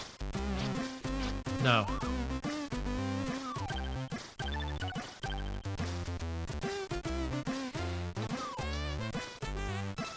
Can I just put a puncher here and then he'll, instead of climbing the ladder, he'll punch to the left? I don't know if it works. Oh, look at that. That's what Eric was getting at, I think, about can you punch through your own ladder. Sweet. Okay, now what about this guy? Now, I'm not sure. I haven't thought about this guy at all. So for all I know, I need the red one to help him break free, but hopefully this is solvable. What if I, well, can we dig through this thing? Or I think probably not.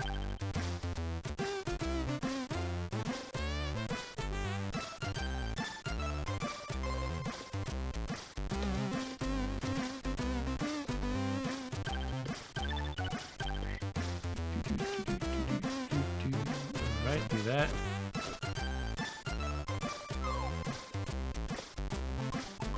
Ladder here, perhaps. I think I'm going to call this a game in a moment, and I'll just play 1 or 2 more games or demos or whatever. But yeah, I could see myself playing this game for a while. I mean, I don't know how many levels there are, but probably get a few hours of fun out of this game for sure.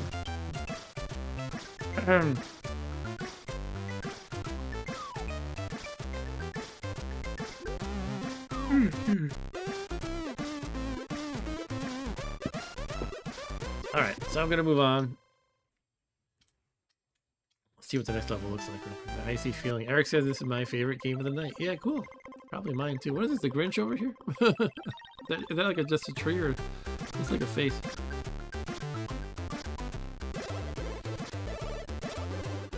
Alright, so let's check out one or two more things. What didn't I play that I had here? Did I do Icon 64? I did that one, right? Yeah. Sherwood demo, Quasimodo, Sam's Journey, did that. I don't think I played Santa Claus's Helper from 19XX. Whatever that is. It's kind of a wide range. Somewhere in the 20th century this game came out. Sometime in the 20th. TMMP, is it? Productions.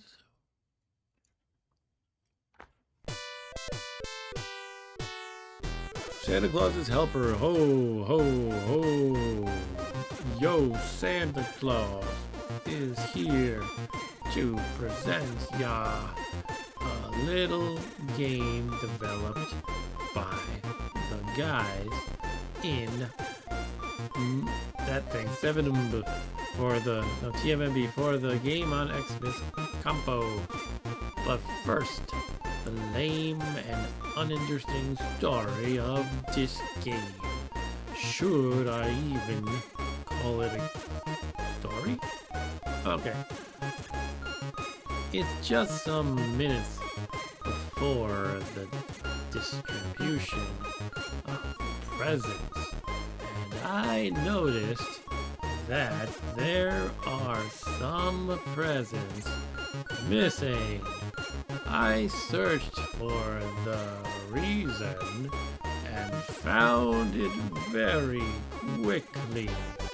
In my big sack for the presents is a hole, and 99 presents exactly are missing. And you, my friend and helper, have to collect them all in time. Meanwhile, I will begin with the distribution of presents. You take my magical sleigh and take off to succeed your mission as fast as possible. Well, that's about the story. And now, the instructions. Oh my goodness.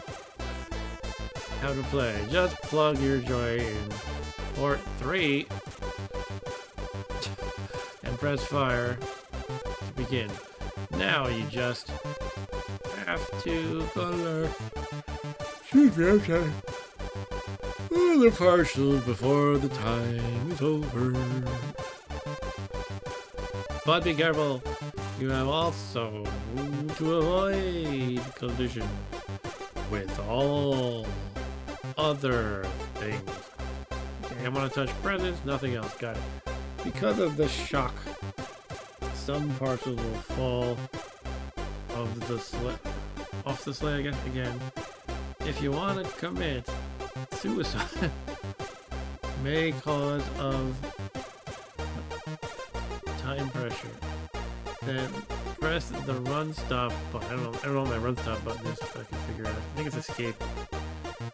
Credits, nice graphics. Alright, I'm just gonna play this. It's painful to read the scroll. And I think it's pretty much gotten to the point. Alright, oh cool. I'm gonna get presents and touch nothing else, right?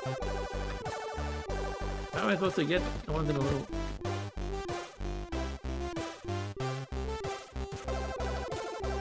99 of these, right? Why am I flashing green? Does that mean I'm doing anything? Is that when I'm getting hurt? I think it might be I'm getting hurt. Like if I hit something. Do I have like an energy meter or something?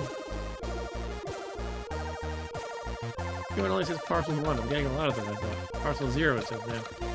I don't know what's happening. Oh, every time I get hit I lose a parcel. Okay. So I'm getting hit way too much. Oh, the stars you hit too? Jeez. Put them in the background. I think I just need to skip the ones that are bad. I can possibly get. I can't get that one. Maybe I can get that. Jeez. It's challenging. Oh, and you also, like, you know, you hit things repeatedly. Like, you make a bad move. It doesn't have, like, a invulnerability time after getting hit. So, it's really easy to just get hit multiple times if you make a bad move. Then you just undo all your progress. Okay, I have no parcel. Wow. It's kind of hard because you're fat. You're very wide as this whole caravan of Santa and the reindeer.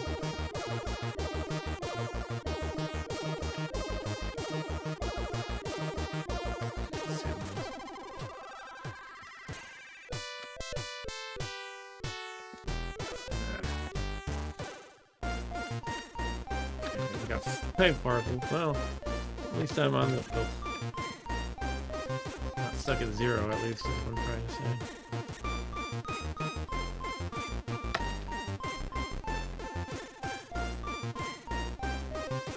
Each time unit is longer than 1 second. We have that going for you.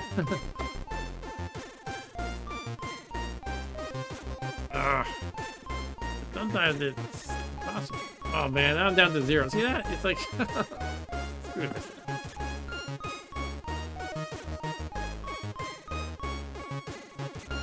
I'm just gonna let it go. Yeah, sorry Santa Claus help, right? I think it would go a long way if you just... Every time you hit something, give you 2 seconds of like flashing and you can't get hit again. Maybe even only make it so Santa Claus himself can collide with the reindeer camp or something like that. It's just very wide. Alright, so that, well, you know, thought that counts, right? Here's the thought that counts. I'm going with that for this game. Anyway, I don't think I played Santa's Snowball Challenge, which is not the same thing as Snowball Sunday. Preparing snowballs. Uh-oh. Santa's getting serious here. Okay,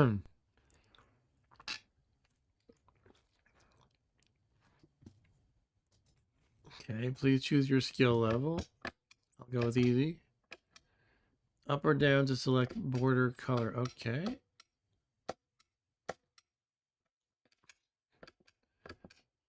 Let's go with black. I like that. All right, let's do this. What am I doing? Change color. Red. What? Oh, look, it's like drawing a chimney, but I can... I'm so confused. Oh. I'm throwing snowballs at what? Oh, I choose the color I'm allowed to target? Is that... Yeah, okay. And I can choose this brown one and then go to yellow. Okay. Yes, you can only fire snowballs at your selected color, which is a strange mechanic, but okay.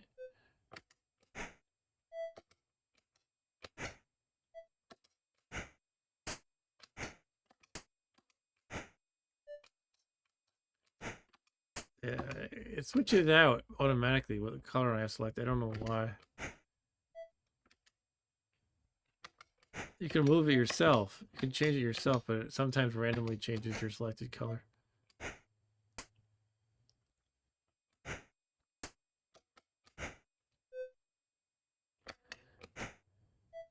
I feel like it might be more fun just to go with whatever it selects for you. Well, now I can't actually hit this one. I don't know what the point of this. There.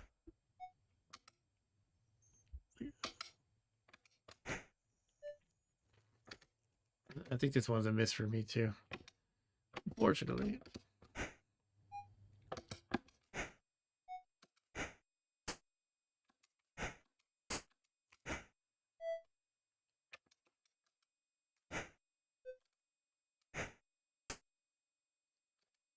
All right, yeah, I think I'm done with. Maybe I'm just tired, but I don't know. Not really finding this enjoyable right here. So that is Santa's Snowball Challenge. I guess I try to come up with a different mechanic. You know, this thing builds up and you can only shoot the selected one. So you have to keep switching to it. I'm not finding it fun at the moment, to be frank. All right, so what else haven't we played? Is there anything? I don't remember what this one is. We might have not played this. Oh yeah, that's right. It's a game called China Miner, I think, and this is like a Christmas version of that, I believe. So let's check it out. What was X World? Oh, that's the Christmas around the world that we already did. Yeah, let's try the China Miner game. I think I paid a couple bucks for it. Might as well try it. It looks like Stu has gone off to do his own stream. He's playing a game called Ron 2.5. Here we go. The China Miner Christmas. Now, I'm not familiar with China Miner. But this is a Christmas version from 2023 by Ian Gray, music by Richard Bayless. Oh, his name was in another game that we just played. Which game was that? I can't remember at this point. Oh, cool. Ah, these guys are gonna get me. No! Okay. Oh, what happened? Oh, I jumped and hit the ceiling and that killed me.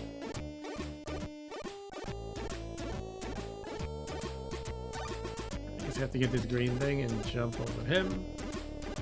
Climb up. And I don't know. Can I jump this far?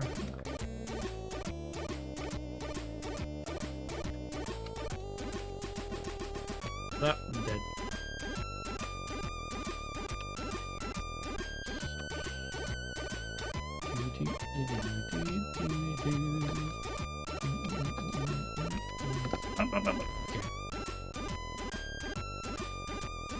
Oh man, what is this? I'm not even sure what killed me. Was it touching the ceiling? There's no spikes on that ceiling, so why would that kill me?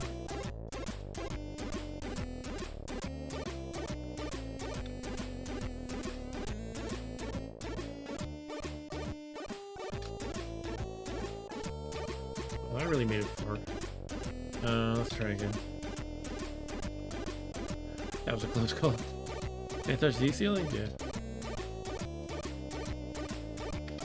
Alright, so get up there, I guess think about it at that point.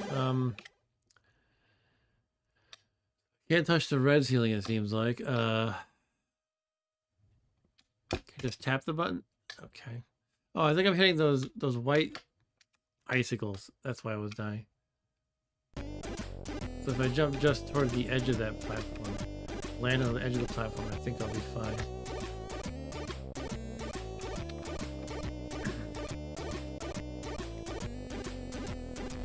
So as long as I don't hit the white icicle, I think I'm good. Oh!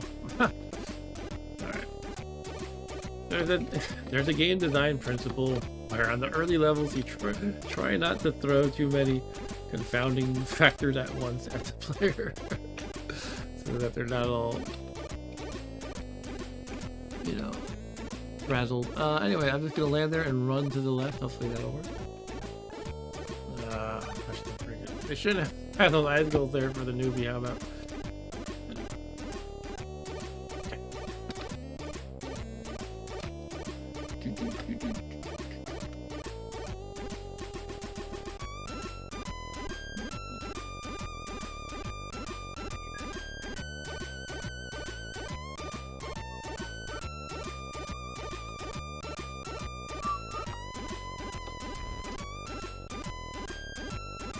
Alright, I got this time. Here we go.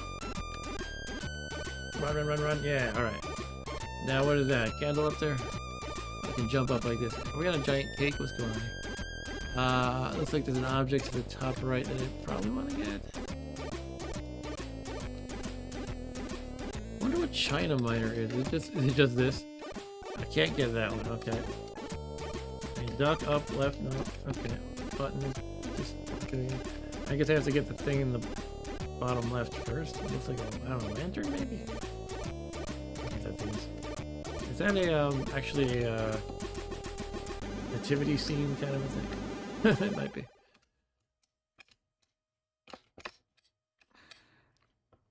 snowflakes in the background have a pretty cool animation to them. You can see them like spinning, and they're all a little different. It's pretty cool. Okay, so I had to get those objects in a certain order, but there wasn't really any indication of that. What the heck is happening? Why is there a guy in his pajamas bouncing? There's a laser on my left, a green laser. Okay. I wonder if that thing is a key to lower up thing, and maybe you have to get it last all the time. Anyway, there's a slide right here. I guess you can go down it and hopefully land on the platform and not die. I guess that's the idea. But for now, I think I need to jump to the left across that laser. Like this.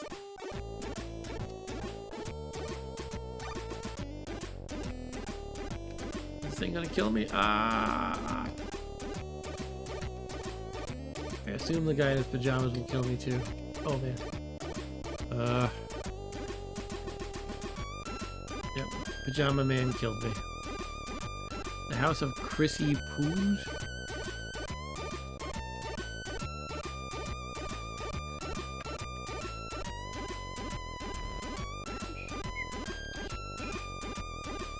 Used to laugh and call him names like Jerkface.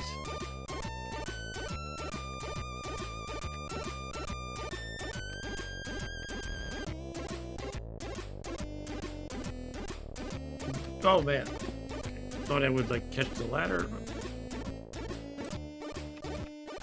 No.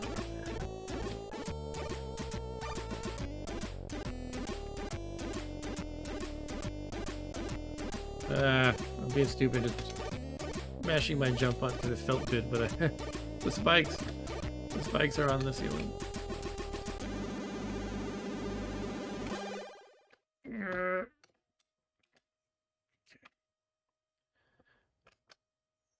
Oh man, okay. All right, I think I'm done. I might be done for the evening. I don't know. Let's see if I have anything else to try. I can see some potential here. I don't think I have the patience for all of its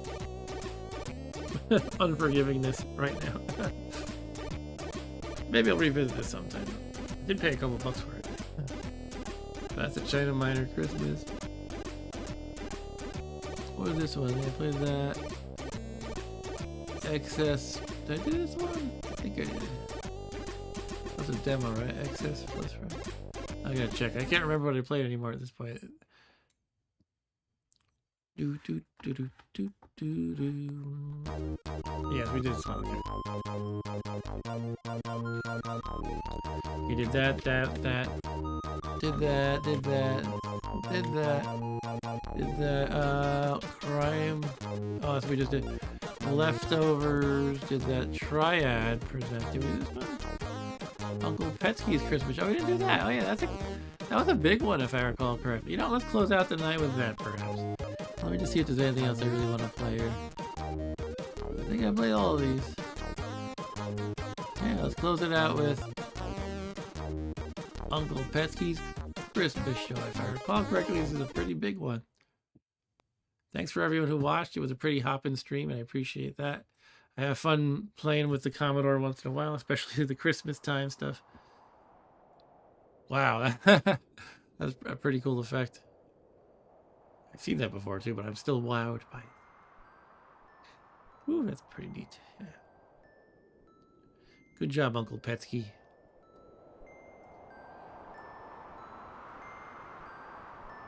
To skip a part, press the any key. Ha ha ha.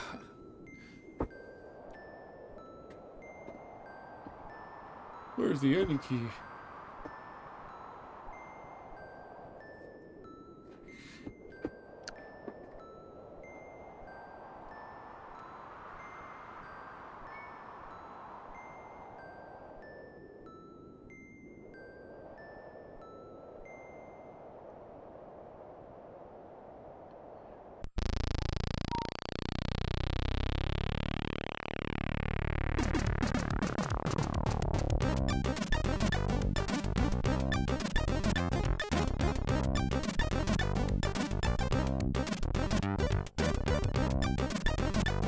Yeah, this is all PETSCII graphics. That's why it's Uncle PETSCII, I guess.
You know what? I remember there's another really cool demo. Might be worth playing. This one, I think, is cool in its own right, but it just keeps showing the same thing.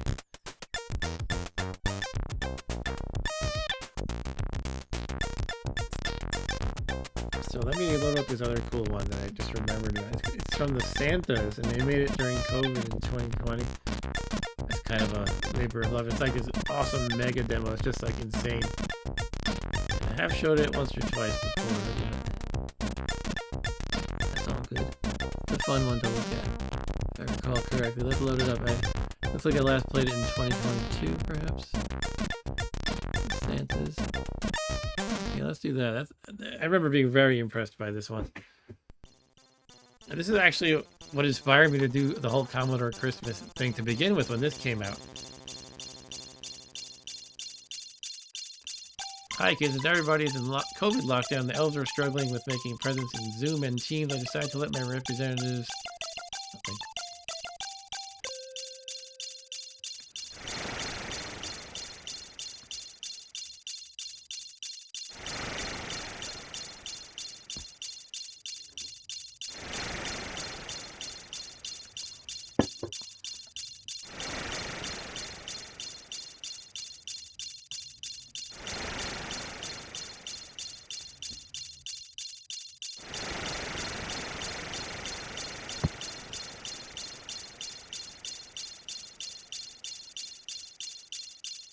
It's amazing how like it feels like that graphic was like blowing out of the screen. And these guys do impressive work.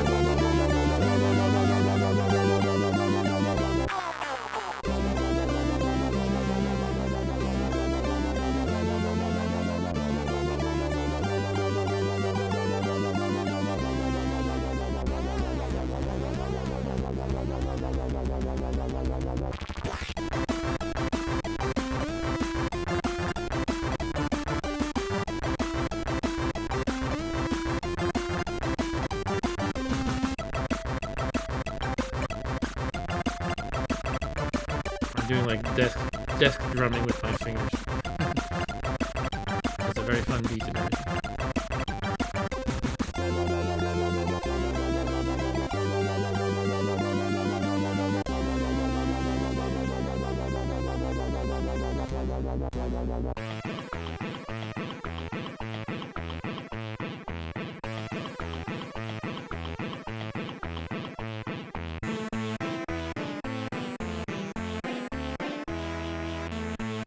I gotta go to the doctor if he's peeing the rainbow.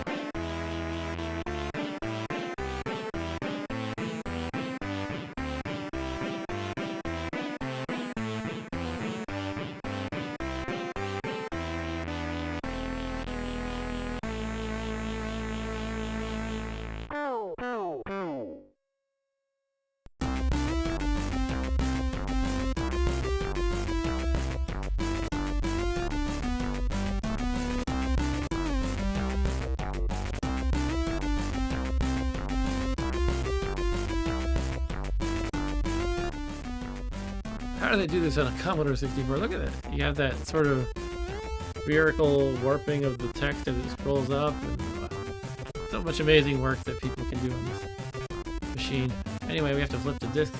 There's 4 discs to this because I guess it just takes up, you know, look at the graphic. It fills up a disc easily, I suppose. So onward to side B. You press the space bar to continue.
Look at that. They're just showing off. They're like, we could have 2 different layers scrolling independently.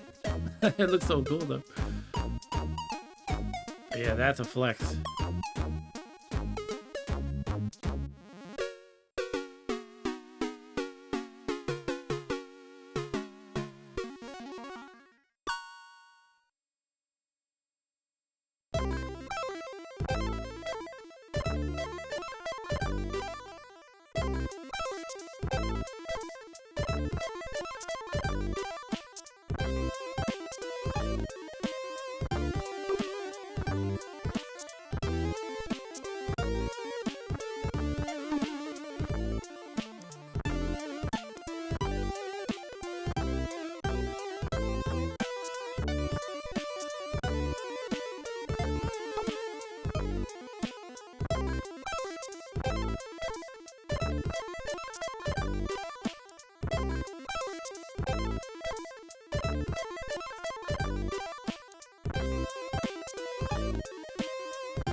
Onward to disc 3 of 4. Yeah, it goes pretty fast.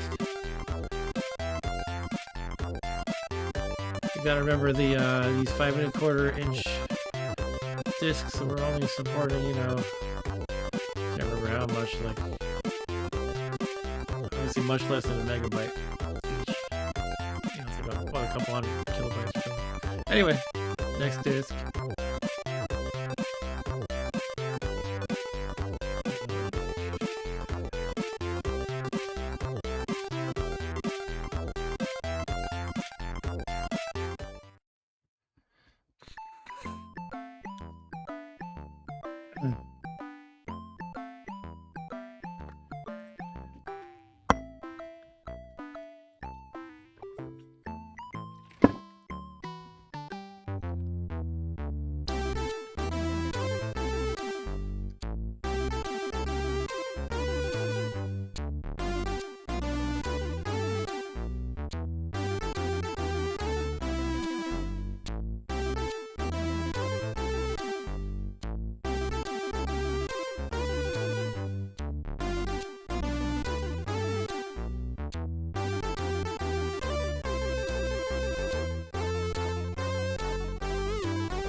Look at that box warping in 3D. Oh my goodness.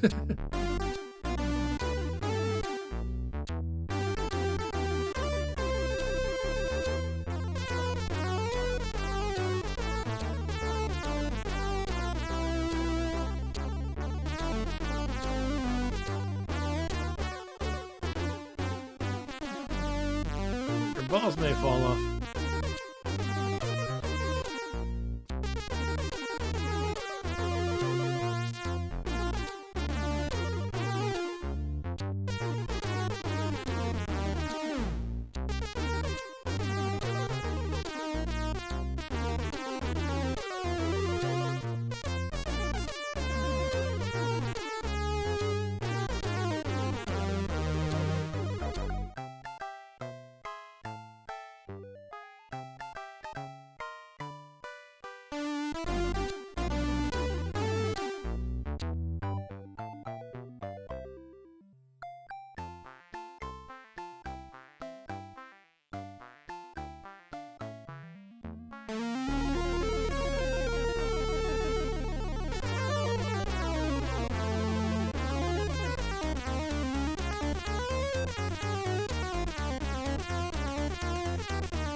Also very cool.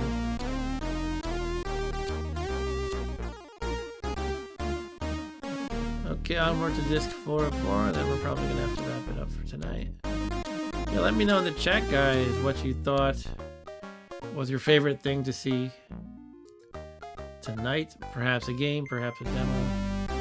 Perhaps you want to name one of each. I would say probably, you know, I agree with Eric about the Santa's Workout 4 being really cool. That was the coolest game, perhaps. There were other cool games too. And this is as far as demos go, this is, to me, this is the coolest. But I have a fondness for that 1982 Christmas Commodore demo as well.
Wait a minute, does this mean I lost Whamageddon?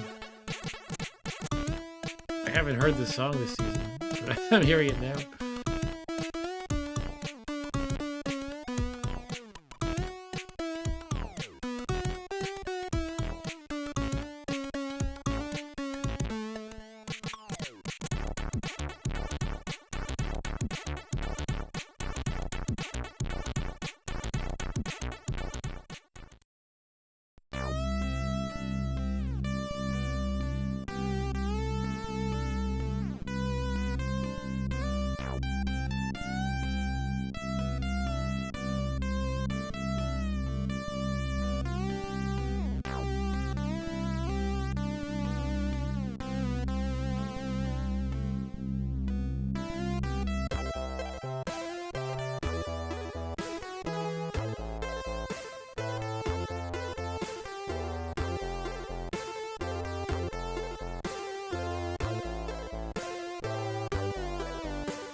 Alright, it's been fun.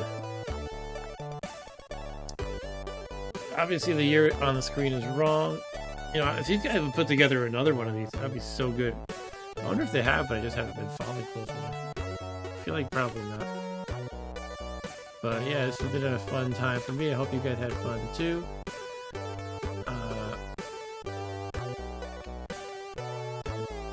You know, I do a retro gaming stream once a week, typically on Tuesdays, that I call Old Games on a Weekday. That's what you see at the top left of the screen. So if you're into any kind of retro games, I play different things. I have my own sort of, you know, preferences, but I might play television games one week. I might play a NetHack is a big one on my channel. I'm currently in the middle of a NetHack run, so when I finish that, I'm going to move on to something else. I play Commodore sometimes. Sometimes I play Atari 2600. Sometimes I play Nintendo Entertainment System, and so on and so forth. And on Saturday nights, I do a stream that I call Saturday Night Gaming, typically with my son, known as Rob Bob. And that there's no rules to that one. It could be a modern game, it could be a board game or a game book. So we break the barrier of electronic games too. You know, it could be anything. But anyway, this is our just for fun channel, just for the love of games, pretty much. I don't plan to be an influencer or anything, any nonsense like that.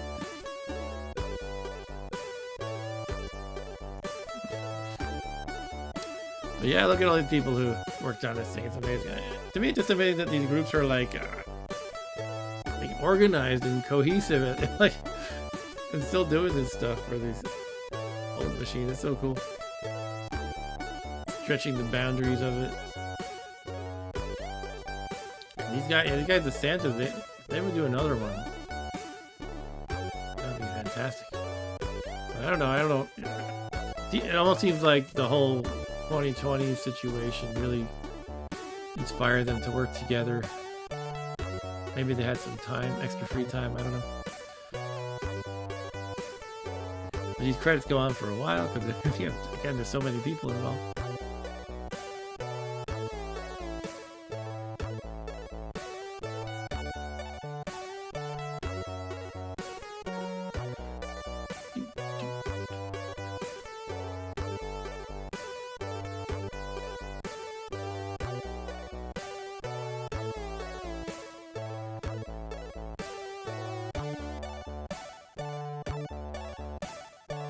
I'm actually checking on this website here if they've done anything else. It's hard for me to know what to look for on this site. So. But yeah, this is such a cool demo, of course. It made a big splash the time it came out.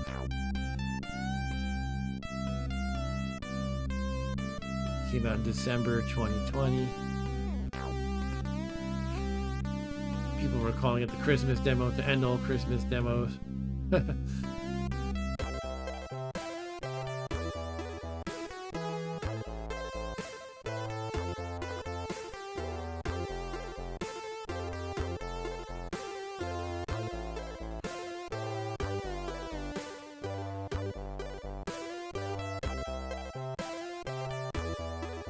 looks like what they're collectively calling the Santas was these 5 groups, I guess. Atlantis, Bonsai, Genesis Project, Lethargy, Offensive.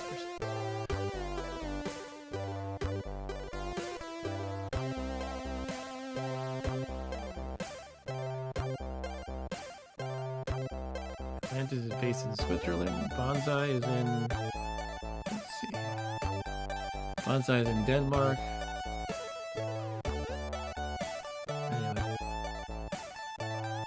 Alright, I guess it's time for me to call the stream, guys. Did these credits cycle back? I haven't been paying attention. I feel like they must have listed everybody's names by now. Yeah, I'd love to keep going, especially when I see a large number of viewers for my humble stream, at least. And if you guys like what you're seeing, be sure to like and subscribe, of course.